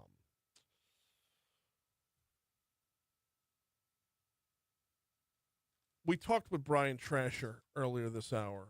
Fantastic information. I'm just really getting on the front lines of the floods over in Texas. I really, really appreciate him hopping on board. It'll be available on demand at talk1073.com if the show is over with. The number of stories that are going to come out of this, and you heard one from our news partners at Louisiana Radio Network, the stories, the human stories that are going to come out of this tragedy along the way. Of course, you never detract from the tragic nature of what happened, the catastrophic nature of what happened, but there will be individual stories along the way, like that one we heard of a La Tech student who's being hailed as a hero after helping 14 young campers to safety during the flash floods. Emma Foltz is the student's name. Is a counselor at Camp Mystic near Kerrville. Emma acted quickly as rising floodwaters flooded the cabins early Friday. Jim Henderson, the president over at La Tech, longtime friend of the show, Jim Henderson, he says he couldn't be prouder of Emma. What I took away from it was just this remarkable display of character in totally unpredictable, tragic circumstances that to me reflected a lot of what we hope to develop in Louisiana Tech students. Yeah, you got to ask the question, though, can it be developed or is it within you, right? That's what's going to go along the way. Governor Landry praised the La Tech senior for her courage under pressure as well. Henderson says Foltz and others moved campers to higher ground. Ensuring that they were cared for. When you're dealing with younger children, of course, in these kind of circumstances, it can be very, very challenging. You don't really know what's going on. The stories like this will continue to come out along the way. It's a matter of, as search and rescue continues on, there will be so much more to learn as well. All right, we got a break for news, traffic, and weather. Hour 3 is next.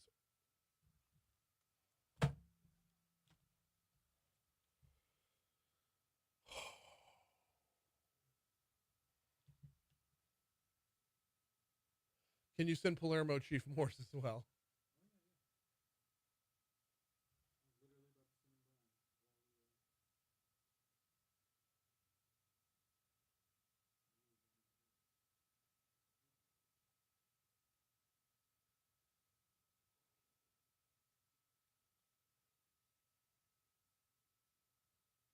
Ooh, snap.com.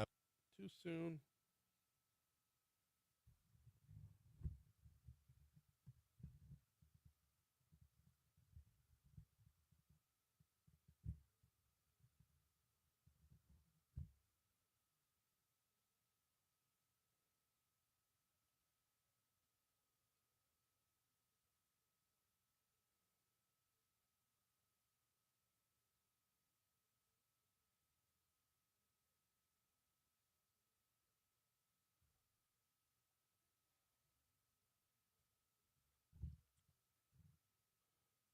Renee says compare cost of living in Houston. So yeah, it's still double. I think the starting salary is still double.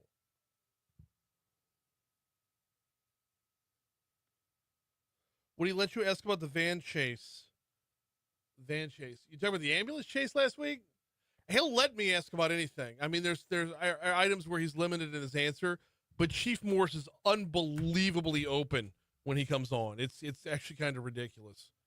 The level of access we get is just it's awesome. He's doing such a good job.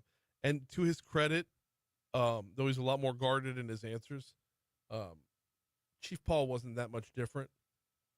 Just Chief Morse truly believes in transparency across the board. Snap. Oh, sorry. Didn't mean to yawn on y'all.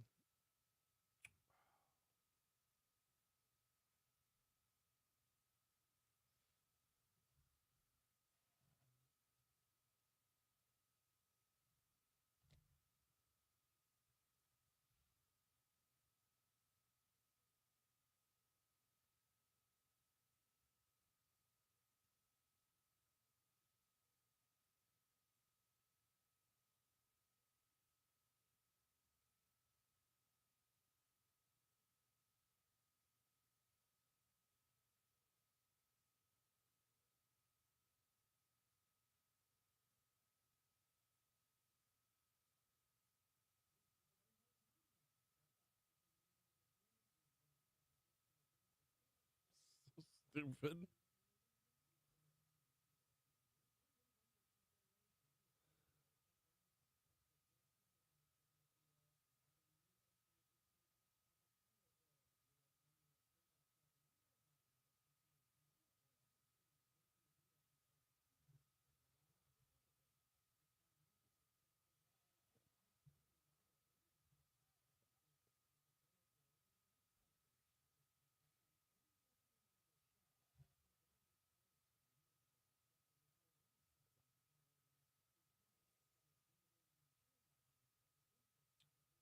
Oh, that chase. No.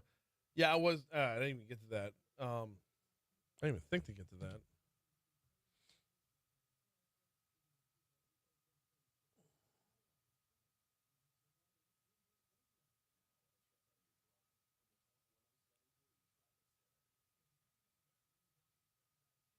Oh.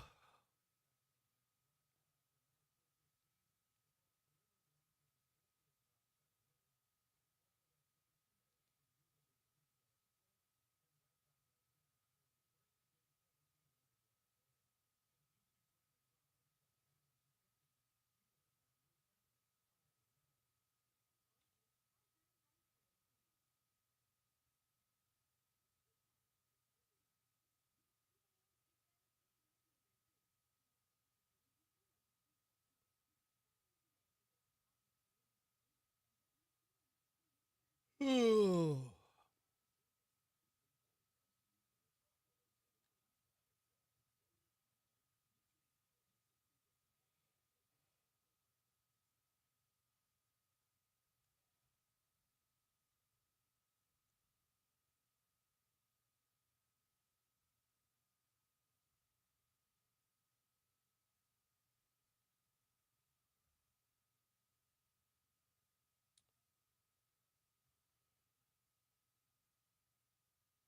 There's a girl that's been on my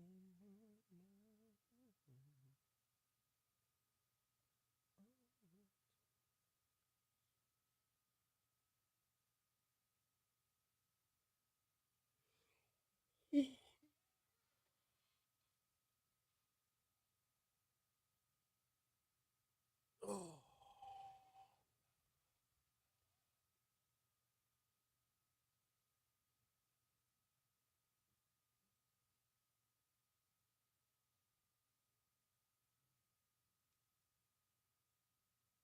Is it playing on the thing?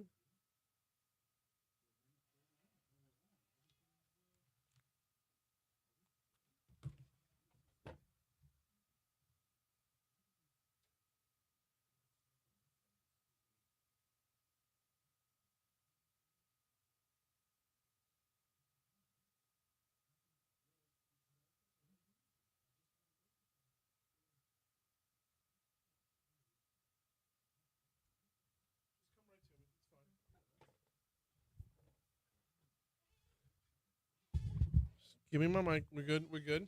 All right. 806 at Talk 107.3 FM, WBRP, Hour 3 of Mornings with Brian Haldane coming your way right now. Brian here with you, John LaBeouf producing to the best of his abilities. Sometimes things are just out of his reach right there. What's going on? I mean, no Hour 3 open, no problem. We got it covered right here. Do you want me to sing Mary J? I don't. J? I really Oh, don't okay. want you to sing anything by Okay. Mary J. Blige. Okay. That's just such an insult to her. Not that you would do a bad job of it. Just No, that I belongs like to her. that. It belongs to her. That's right. That's right. I like how you turn that around. No, it wasn't a knock on you at all. We got a busy third hour coming your way. We got State Senator Franklin Foyle coming up in our next segment. We got Congressman Troy Carter coming up later on this hour. I want to toss to this. I just don't know if we're going to be able to here. Don't go off the. Hey, you got your stack in your other one, your hotkeys. Can you play the intro off the hotkey to see? Because we already know the stack's not working, right? Let's see if we can hit this day in history.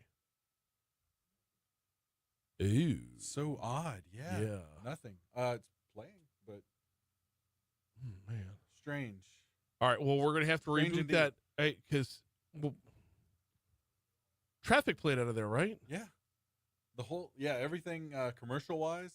I hop to weather and then going to jump back. I got nothing.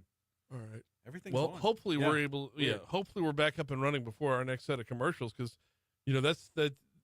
that's where the commercials come out of, and that kind of pays our bills. Yeah. So we're going to need those. Yeah. All right. All right. This day in history is presented by the folks at 5 Star Printing and Signs. 271-4096 is their phone number. 271-4096. Give Danny and his team a call. If you've got anything going on that needs signage, like let's say, I know we're in the middle of summertime, but if you're looking ahead towards the fall, once festival season kicks back in, I know spring is festival season, so is fall. We got so many different fairs and festivals that go on. Now's the time to be thinking about this. Give Danny a call if you got Fall Fest coming up. That you're probably working on that right now.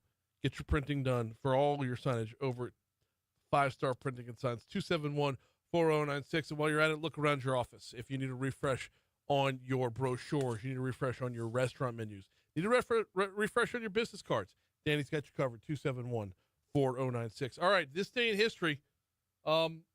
What do we got? All right. Well, 1776, Colonel John Nixon gives the first public reading of the Declaration of Independence to an assemblage of citizens in Philadelphia. Whoa, That the happened first today. public reading That's it. of the Declaration of Independence. Says no pressure there, right? Right, exactly. To actually read that thing out loud and be like, was it a good read? Right. Well, was it a good read? Did he get up in front of everybody and like, we hold these truths to be self-evident, that all men are created equal? Like, what words was he emphasizing along the way? That's, oh man. yeah. And speaking of first, 1889, Wall Street Journal begins publishing. I didn't realize they were that old. I mean, 1889. Yeah. Wow. Yeah. Let's see. 1923, Warren G. Harding becomes the first sitting U.S. president to visit Alaska. Okay. Big deal there. Wait, hold on. You skipped 1889. What's 1889? 1889, John L. Sullivan beat Jake Kilrain in 75 rounds to defend his title in the last heavyweight championship bout that was held under the London prize ring rules that gave way to the Marquis of Queensberry rules. Okay. Was that bare knuckle fighting or no? I believe so, yes. Wow. And the thing of it was, that's brutal to watch even now. Yes, he defeated him in the 75th round. Were they like 1 minute rounds or something like that? I don't think so. I think they were just brawlers. But the fight happened. Guess where this fight was? Think about where fights are held these days, right? Yeah.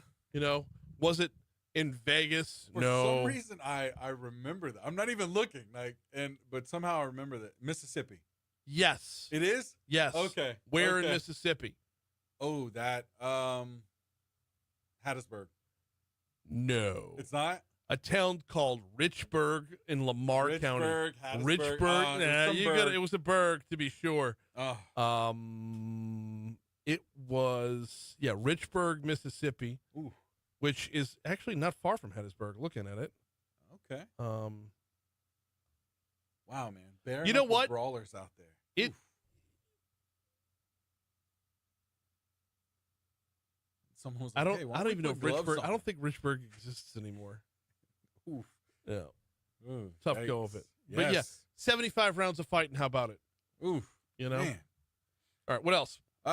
Let's see. 88. Stevie Wonder announces he will run for mayor in Detroit in 92, but he does not follow through with that. What? But he mentions it. He's like, I guess, his intentions were good, but all right. he backed out. 94. Preliminary trial rules there is enough evidence to try O.J. Simpson. No kidding. 99. Alan Lee Davis is executed by electrocution by the state of Florida. He's the last use of the electric chair for capital punishment in Florida. Okay. So that as well.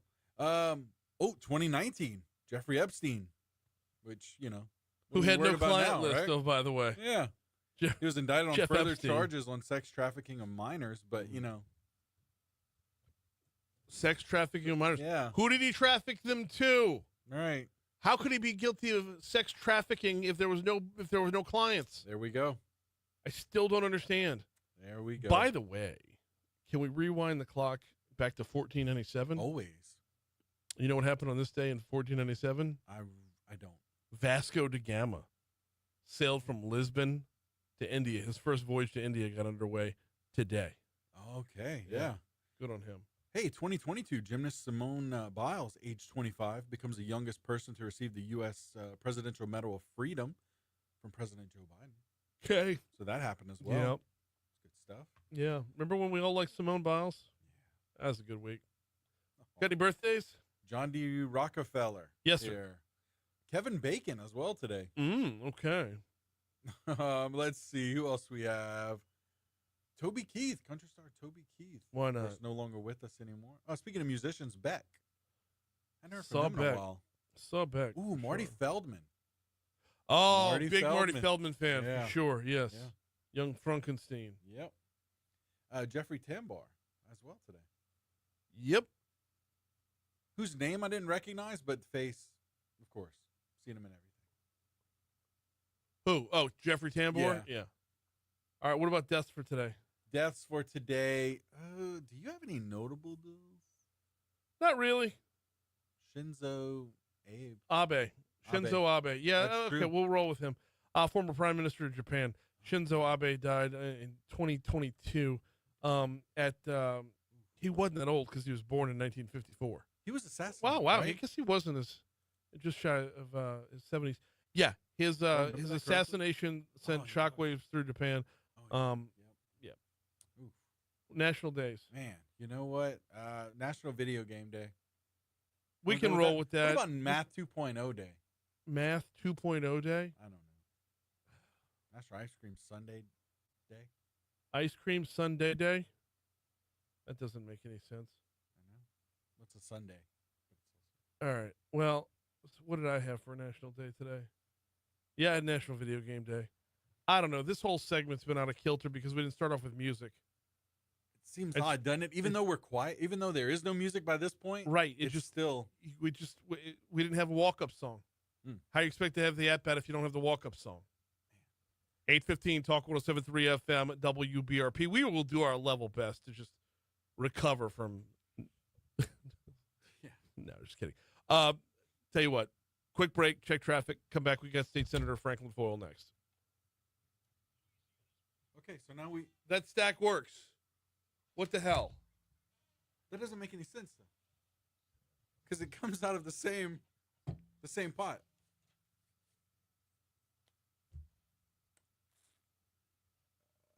There's never been a There's never been a separation before, though. Because whatever comes out the stack comes out. Yep. I'm going to try. So coming back, I'm going to try it again. Just with like a bump. Just to see if that side. Have another pump ready on this side, though, just to make sure. Yeah. But that is also on the line. Senator Foyle. Yeah. Yeah, he said he might be on the phone today, which is no problem. He's dynamite information either way. Oh, shit.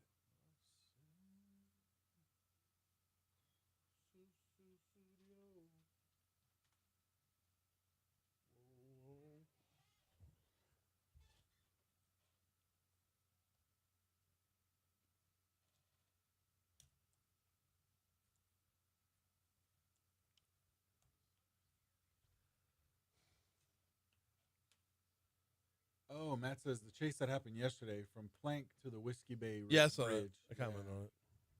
Okay, that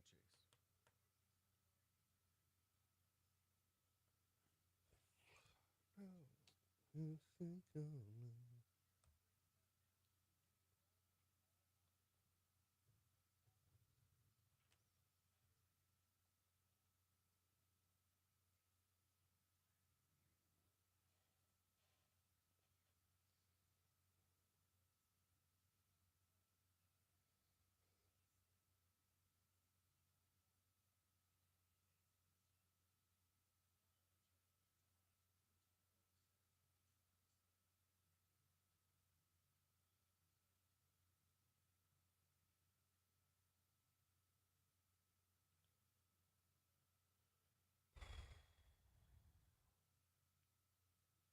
Okay.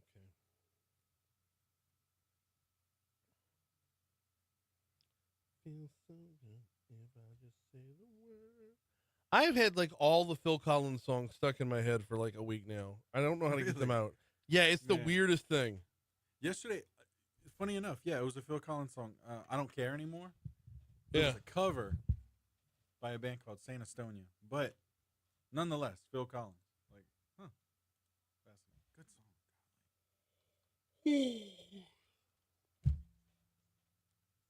Yeah, all the Phil Collins songs, but mostly Easy Lover and Susudio. I just can't get them out of my head. I don't know why. And it's just like on repeat, and it's killing me. It's working now. I did nothing different. All right. I don't know what that was about. Now we might want to go back and check the audio to see if there's still audio in that other cut. It might be there's no audio in the cut. Just you know what I'm saying? Yep. I don't know if audio. But it was actually playing. But then we didn't. Okay. Right. I'm gonna do that. 819 Talk 107.3 FM WBRP mornings with Brian Haldane rolling right along. We are still not done unpacking the legislative session. And like I said earlier in the show, I can keep going till we've covered literally every bill. One guy who had a busy session was State Senator Franklin Foyle, who joins us now. How are you, sir? Do we have him? Let's drop him back on hold, see if we can't, while we have a second, while we reconnect with Senator Franklin Foyle, let's go. Is that him? All right. While we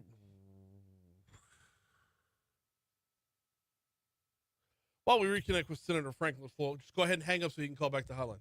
While we're reconnecting with him, let me remind you about the folks over at Landmark Bank. Check them out online at landmarkbankla.com.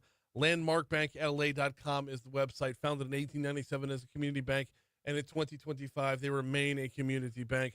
Landmarkbankla.com is where you're going to go to find where you're going to get your individual locations of Landmark Bank, whether you're talking about Zachary or Clinton or Bruley or Denham Springs. Landmark Bank has got you covered. They have other locations as well. Visit landmarkbankla.com for a full list of locations. Visit landmarkbankla.com to get a full list of services as well. Whether you're talking about your personal banking or business banking, they've got you covered. But from the start, they've been a community bank, and they remain so to this day. Landmarkbankla.com. All right, now we got him on. State Senator Franklin Foyle with us. How are you, sir? I'm doing well, Brian. Thanks for having me this morning. No, glad to have you on. I always appreciate your time. Let's talk a little bit about the legislative session it was.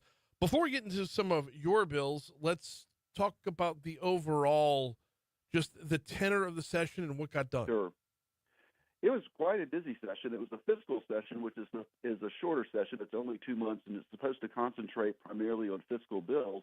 We did a lot of the heavy lifting on the fiscal matters last fall in the special session where we changed our tax structure up. But we did some fiscal work, but we spent a lot of time on other big issues as well, especially the insurance issues. We talked a lot about car insurance. And quite frankly, that's probably the number one issue I hear from constituents is both their property and car insurance rates and wanting us to do something to improve that situation. Do you think enough got done to improve that situation? It's hard to tell, I'll be honest with you, because you hear from people with very different opinions about what would work for us and what doesn't really make a difference. We passed several significant, what I would call tort reform bills. I'll tell you two in particular that got a lot of attention. One was no pay, no play. And what that means is if someone doesn't buy insurance for themselves, then they can't recover against someone else's insurance for the first $100,000. People will argue, well, that's cruel because, if someone gets injured, it's not their fault. But quite frankly, if you're driving without insurance, you're breaking the law. And that causes a big problem with our insurance rates for everyone. So you're harming everyone by driving around without insurance. So I hope that helps. Another bill that we passed was by Representative Chenever's bill dealing with comparative fault. Under current Louisiana law, if you are 95% at fault for an accident, you can still sue someone for the 5% that they're at fault to recover. That doesn't really make sense. You caused the accident, and yet you can still sue someone for damages. So what we did is we changed that. If you're more than 50%, then you can't sue the other person for damages. If you're less than 50% at fault, you can, of course, sue to recover whatever damages you incurred. State Senator Franklin Foils, I guess those were two big ones. The eliminating the housing presumption was another big one as well on the insurance front. And we've had Insurance Commissioner Temple on since then. He did have a little bit of hesitation to say, it wasn't, while it was a very good session on the insurance front, it wasn't, they didn't bat 1,000. Commissioner Temple seems to believe that, I'm forgetting which bill number it was. It House or Senate? It was House Bill 148.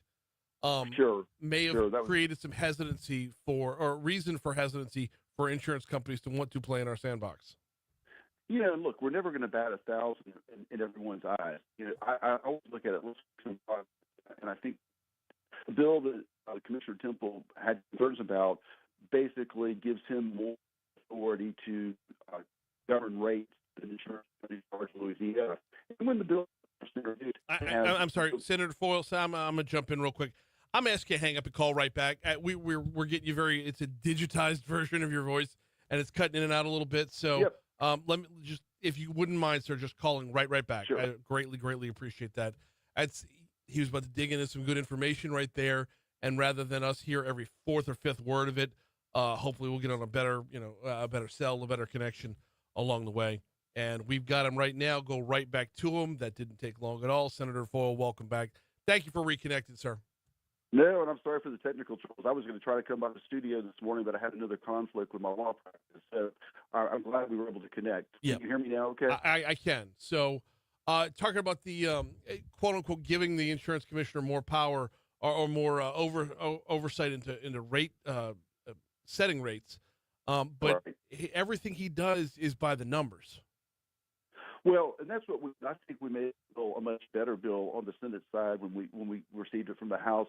It really gave him the free rein to determine the rates without any safeguards. And so what we wanted to do is put some guardrails in place, require some actuarial information that the commissioner would consider, and so forth. So at the end of the day, I think the bill's okay. It's something similar that other states have. And so even though it's not something the commissioner wanted, I think if you look overall at what we passed, I think we made some major, some good strides on lowering the auto insurance rates in our state. State Senator Franklin Foyle is our guest. Let's talk about a couple of your bills. Specifically, you had one on affecting the inventory tax credit. What did this bill do? Yeah, what I was trying to do, it did a number of things to clean up from the regular session. And so we wanted to clarify who who gets the inventory tax credit and how that would be applied. And so it was really more of one of the things I wanted to do, was not able to succeed, was to extend the period in which industry with inventory tax credit. Right now, sunsets July 1st of 2026, where it just goes away. And the inventory tax credit it's a crazy scheme. Basically, local government charges an inventory tax to businesses, and then the state turns around and gives a tax credit back to the business to pay the tax to local government. And so we're trying to get out of the business of paying the inventory tax credit. We really want to get out of the business of having an inventory tax, but it's in the Constitution, and since the constitutional amendment did not pass, we're not able to adjust that. But that will come back. I think we're going to put that back on the ballot and try to adjust that in the future. In fact, that was one of the bills we passed this session. You got 8 bills signed by the governor. That is a lot, especially for a fiscal session. Your batting average was quite impressive this session. Walk me through a few of your favorites along the way. Yeah, a couple that I was really proud of and worked very hard on. One is I actually really enjoy flying out of Baton Rouge Airport because of its convenience. But right now, it's governed by the city council, and it really doesn't make much sense because the operations need to be independent. The airport around the state and around the country that are doing will have independent airport authority. So one of my bills creates the ability for the council to set up an independent airport authority for the Baton Rouge Airport. It'll make it more competitive, and I think it will do well. And most people like the convenience of flying out of Baton Rouge. One of my other bills set up a savings account, not a savings account, but a fund for charter schools. The state would set up the fund. They could get money from private sources, from federal grants, and so forth. And this would be an opportunity if a charter school wants to come to Louisiana and they needed to borrow money for capital to either build a school or do improvements, they could use this fund and access that fund to do that. I'm a big believer in school choice. I think all options should be on the table, and I think charter schools part of the mix. Okay, so I'm glad you brought this one up. It was SB 71 as it was going through, and it establishes the Louisiana Charter School Startup Loan Fund, or renames it to go along the way. How is it different now than it was before? Like, what got opened up here with your bill?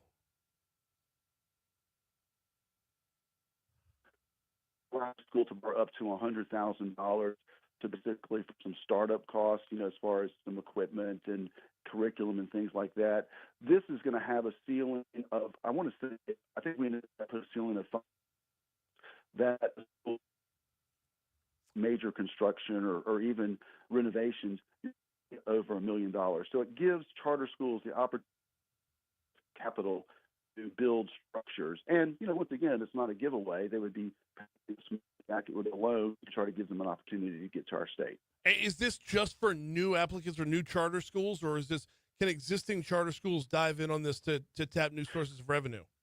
Both. If an existing charter school, for example, wants to expand their facility. Oh, nuts. Wait, is he back? Yeah, there he is. So they could borrow the money as well. So okay.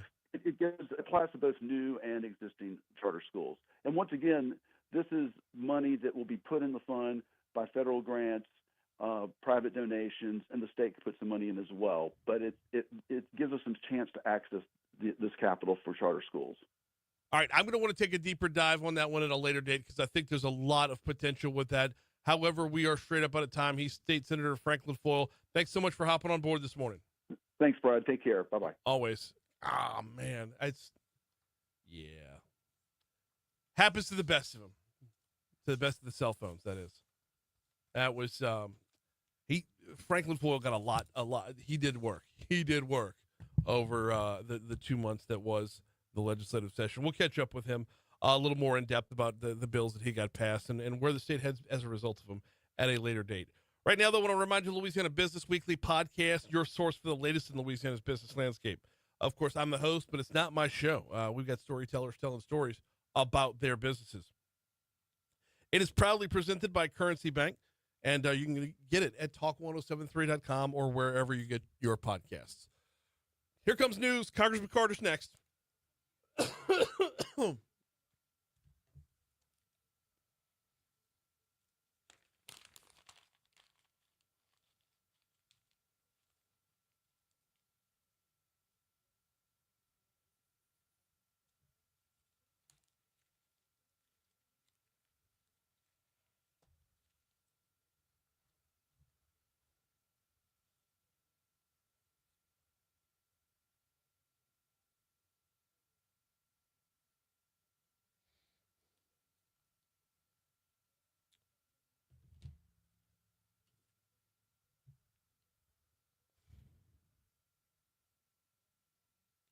I got to get up and walk around for a minute.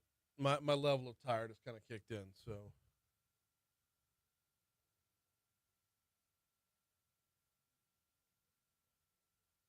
I'll be right back.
All right, we're looking at a slightly cooler high temp today, but the trade-off here is a 50-50 shot at rain.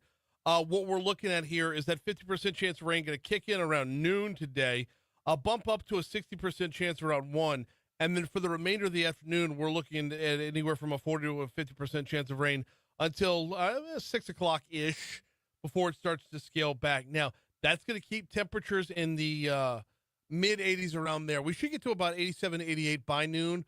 But once all that cloud cover rolls in and we start to see those chances of rain throughout Baton Rouge, it will cool down a good bit in the early afternoon hours, and it should stick around on in through the evening hours. Now, tomorrow, a little bit drier. Tomorrow, only a 20% chance of rain and a high of 89.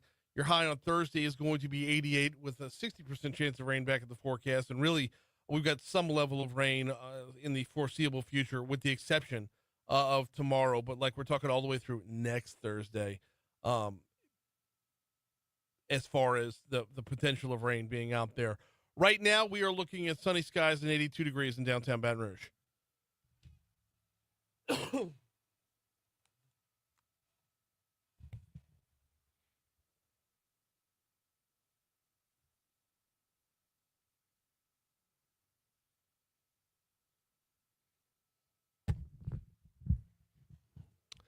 8:38 at Talk 107.3 FM, WBRP. Mornings with Brian Haldane, rolling right along. All right, every Tuesday, most Tuesdays, the overwhelming majority of Tuesdays, we get the opportunity to catch up with Congressman Trey Godfrey, a little segment we call DC Current, presented by LABI.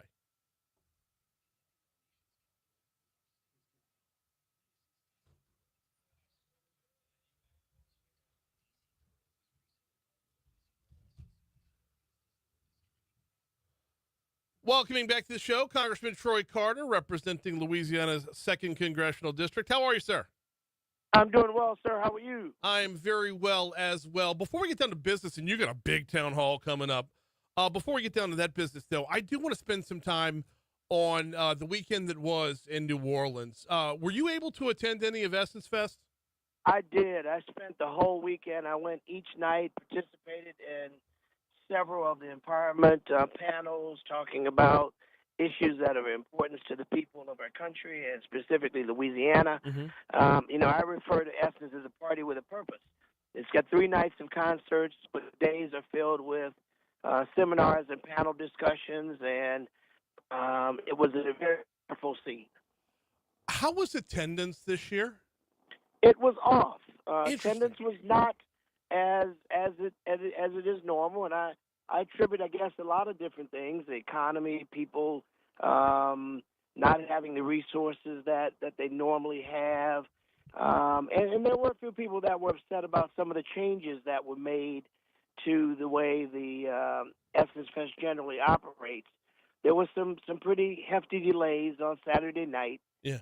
There was some changes with the super lounges. And I've spoken with the Essence officials. They recognize that they made some faux pas, and they're committed to correcting it going forward. It's been 31 years. Essence has been a part of the Louisiana fabric, and we want to make sure that they continue to be a part of that. Well, no, and it's such a revenue driver for New Orleans, and it often gets overlooked because it falls on 4th of July, at the same time as the 4th of July. So it's like the rest of the nation is celebrating the nation's independence. Meanwhile, New Orleans is just cranking with Essence Fest. And I'd heard attendance was off a little bit, but Congressman, looking at videos, okay, like let's just say on TikTok or Instagram or whatever, there were people that would doors would open for the nighttime concerts, doors would open at 6, show doesn't start till 8. They're taking a video at 6 p.m. Of an empty concert venue and claiming that's where attendance was. And then other videos would come out later on saying, no, I went to this show. This house was packed. So it's been mixed reports of how attendance was overall. Well, that's reminiscent of sometimes, unfortunately, and no disrespect to you, sometimes the media can try to create its own narrative. Mm-hmm. If you remember the 1984 World's Fair, what you're saying, it's a bomb, it's no good, it's da-da-da-da, and so people stopped coming. Yeah. Well, if you hadn't kept reporting these issues, more people would have come. So it's like you shoot your own foot to prove a point. The reality is it was off. There's no question about it. But it was packed still. Yeah. So it's degrees of packed. The halls were filled. It wasn't as filled as normal, no doubt about that. But the people that were there had a blast, even with the issues that took place. None of it was so bad that people said, I'm not coming back. People were leaving. They were rocking. They were jamming. They were having a good time. And, next year they'll be back in force. Like any good organization, you make notes of where you may have messed up and you correct it.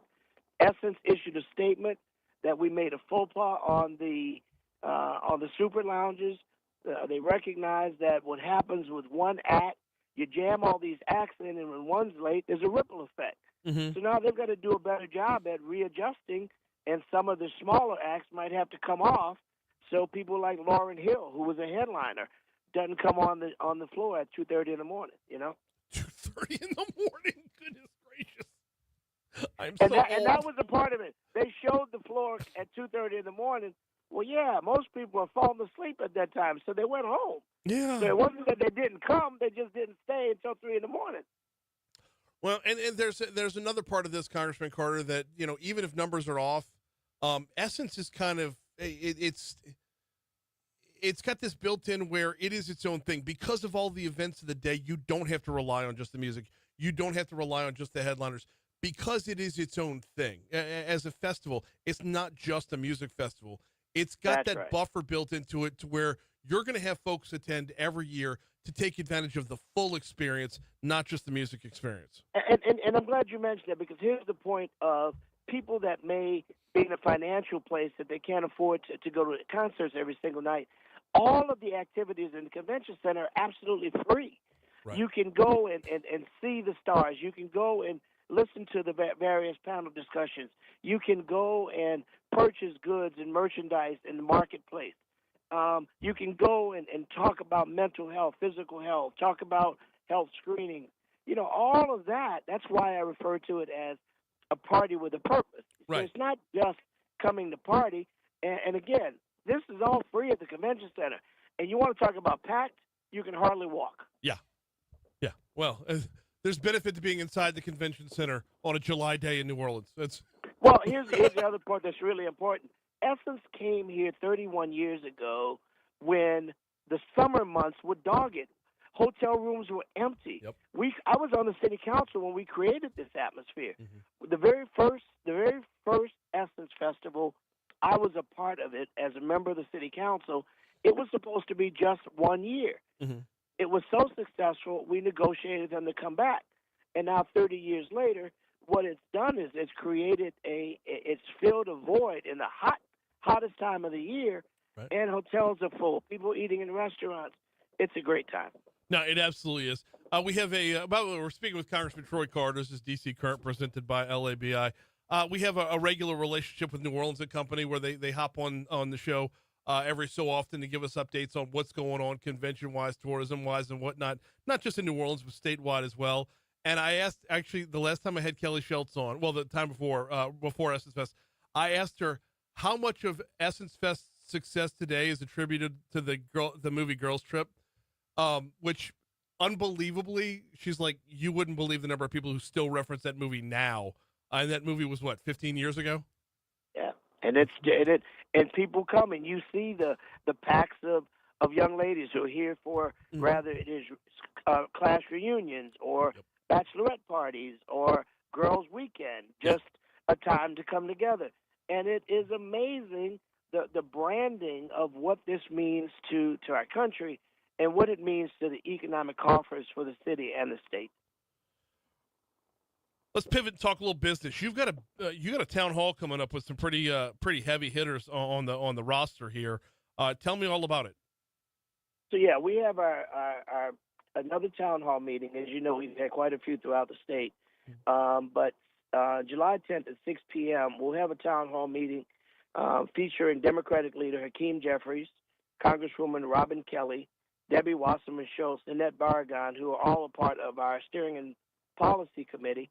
They're going to converge and be here with me in Louisiana, in New Orleans, to talk about the issues of the cuts to Medicaid, the issues of the cuts that will undoubtedly impact all of Louisianians. We know that in Louisiana, health coverage is 1.4 million residents, over 30,000 of the state in some way, shape, or 30% rather of the state's population depend on Medicaid. So when we think about, how long that this has been in effect and how long it's going to take for people to figure out how to readjust, it's a real issue. So we want to bring these leaders in to not only talk but to listen and to field their questions about what this actually means. We've had a lot of discussion of big pretty bill, big ugly bill, cuts to Medicaid, cuts to SNAP.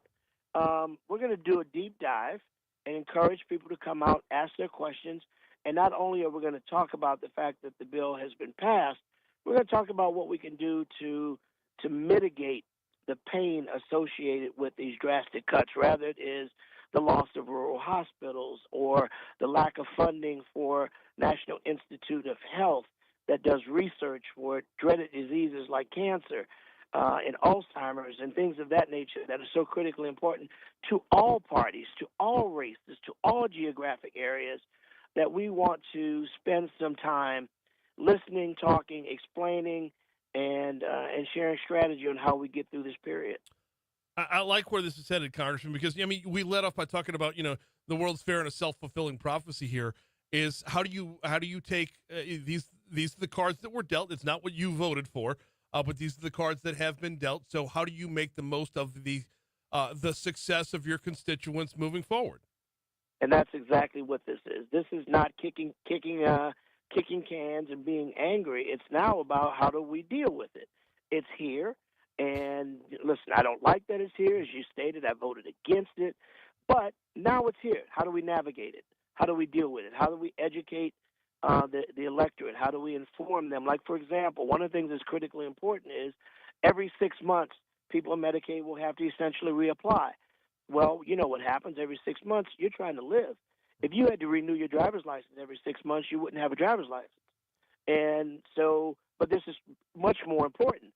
A person has to recertify every 6 months. Undoubtedly, there are going to be people that's going to fall off the rolls because of that.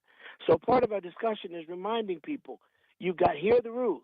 You've got to reapply every 6 months. If you fall in that category of people who have to go and work or volunteer or do some other, do it. We want you to comply with the law so you don't fall in the circle of people that will be dropped. So a big part of this is making sure that people understand where we are and how to comply to the new law until we're able to modify it. The flyer for the town hall says RSVP required, location provided upon RSVP. So if you were interested in the town hall, it's troycarter.house.gov/town hall. Now, while the location will be provided upon RSVP, your second district covers a lot of ground. I'm assuming it's more down towards the New Orleans end? It's going to be in the New Orleans area, yes. Okay. And it's going to be in the New Orleans area. But we've had an incredible registering already of individuals. Well over 200 people have already signed up, indicating they're coming. We've got the venue is very big and comfortable, so there'll be ample parking, security, and lots of seating. So it'll be a good, clean, safe, cool, good air conditioning. That's important. Environment where people can be comfortable and feel free to ask their questions and learn more about what these cuts will mean to everyone. So again, we'd encourage people to go to troycarter.house.gov/town hall, register for the town hall meeting. The location will be given to you upon registration, and we look forward to seeing you at 6:00 Thursday, July 10th. Doors open at 6. You'll do your best to get Hakeem Jeffries on stage before 2:30 a.m., right? I promise you, brother. We're not going to have him in the Super Lounge. He is Congressman Troy Carter. We always appreciate the time, sir. Good luck at the meeting this week, and we'll talk to you next week. Thank you, my friend. Have a fantastic week. You do the same. We blew right past your money now. It's I would assume because it's Hakeem Jeffries, that's why the location, it's kind of like a speakeasy feel to it, doesn't it? The location is given upon the RSVP, but you got to go ahead and sign up before you go out there. It's a time of a lot of protests, and sometimes protests are not held the way they're supposed to be. So I get it. But troycarter.house.gov/townhall. That was DC Current presented by LABI. We are taking one more break. We'll come back and close it out next. Would it be a dick move for me to go back to cut one from Mike Johnson in the next segment?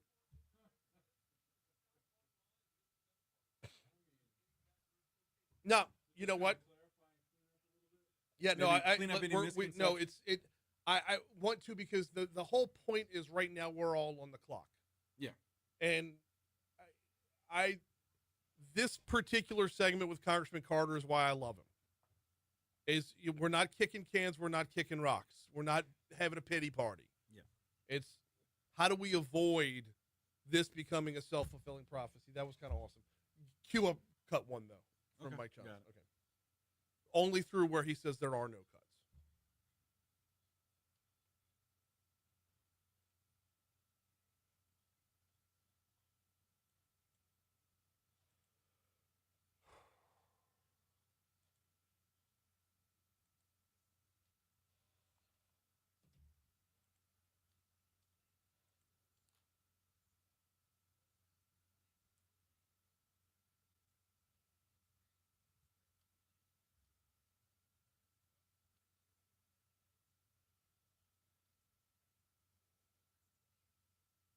Is this a good spot? Let me see.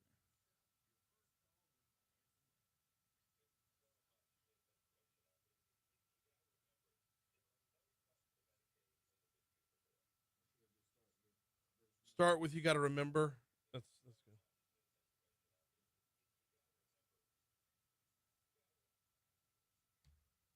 And after there are no cuts, what does he say after that?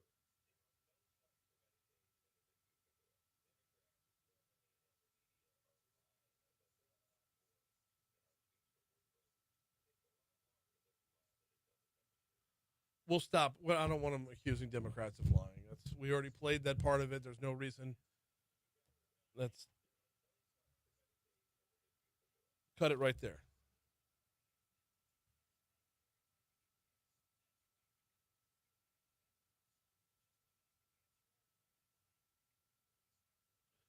There's a girl.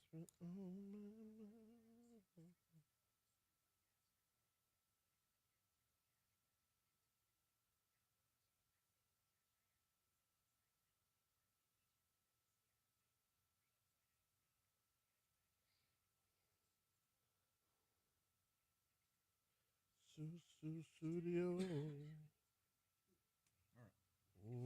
right.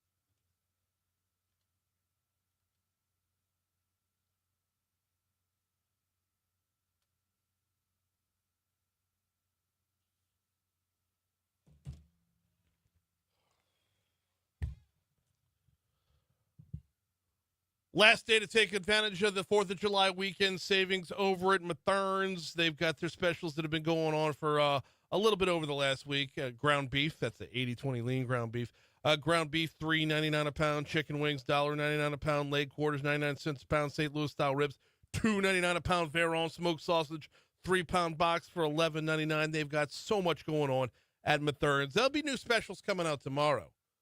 But if you wanted to go ahead and take advantage of them today, the specials from 4th of July are still out there. And oh, by the way, also expiring today is the 30-ounce jar of Blue Plate mayonnaise, $2.49. You're saving $1 on a 24-pack of Mathern's water at $3.99 for a 24-pack. All the specials that are available and the coupons that are available on the Mathern's Rewards app are still available through today. And oh, by the way, you're earning cash towards more groceries every time you shop at Mathern's. I want to thank Congressman Troy Carter for hopping on board.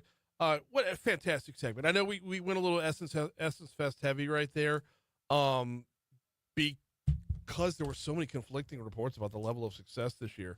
But like he said, it's going to bounce back. But more to the point, I want to thank him for talking about this town hall. And I know the town hall is going on in New Orleans, but you heard him. We don't want to kick cans or kick rocks or have a pity party. And we don't want failure to be a self-fulfilling prophecy. How do you pick up and move on? Now, you and I, we're all in this middle ground right now where you heard Congressman Carter, but you also heard from Speaker Mike Johnson. Congressman Carter saying, how do we deal with the cuts? How do we deal with the cuts? Whereas when Mike Johnson was on Moon Griffon yesterday and he said this specifically. You got to remember, there are no cuts to Medicaid in the big, beautiful bill. Okay, but there are going to be stipulations. There are going to be hurdles. There are going to be benchmarks. If you are on Medicaid, you will need to volunteer to keep up your Medicaid. I think the re-upping every 6 months might be a little bit overboard, but you and I have to re-up our car insurance every 6 months, don't we? Insurance is insurance, right? That's neither here nor there. What Congressman Carter was talking about was saying, okay, now that we are where we are, let's pick up and make sure we succeed. Like the success of his constituents, the success of Louisiana, and the success of the United States of America is dependent upon us not like just cashing it in. Oh, well, the big, beautiful bill passed. We didn't get our way. We're just going to pout about it. That's not what he's doing. So good on him for that town hall. And hopefully that's going in the direction that he and I just talked about. That was good stuff. Hey, like I said, as for the rest of us, I mean, like the Zen Master, we'll see. We'll see. There will be new benchmarks and whatnot. Does that mean people are going to fall off the rolls? I don't know. People will have to apply for jobs every so often. If they land a job and that job comes with private insurance, you then fall off the Medicaid roll because now you're the master of your own destiny right there with your own insurance. So Medicaid rolls could drop that way. But we'll see. We'll see. That's going to do it for us today. We got Moon Griffon coming up next. I'll be back at it tomorrow. Franz Borchardt will be in the house. Actually, we got a full slate tomorrow. We're ready to rock and roll. We'll see you then. All right, guys and gals, party people in the house, the glorified crew, as it were. Oh, by the way, would y'all buy a glorified crew T-shirt? I think we're going to put up a glorified crew T-shirt in the 929 Misfits. Oh, that's right. So, the backstory on that, let me give you the whole backstory, is everybody, when they say hi to their people on Facebook, they always say, hey, fam. All right. Well, y'all know my Sopranos fandom, right? Well, Carmine always said the Sopranos were nothing more than a glorified crew. So rather than referring to us as a family, we're a glorified crew. Anyway, we put up a glorified crew T-shirt over there. We'll see if anybody has a want for that. We're getting out of here. We got Franz coming in tomorrow. We got Congresswoman Letlow tomorrow. We are loaded for bear. And I'm working on a couple of other things right now. I could tell you later on in the week. I don't know when, but later on in the week, actor Justin Bartha is going to join us. He's got a new movie coming out on Friday called Nuked, and it is hilarious. So the interview's already recorded. I just don't know when I'm playing it back. Anyway, we'll see y'all tomorrow. Later.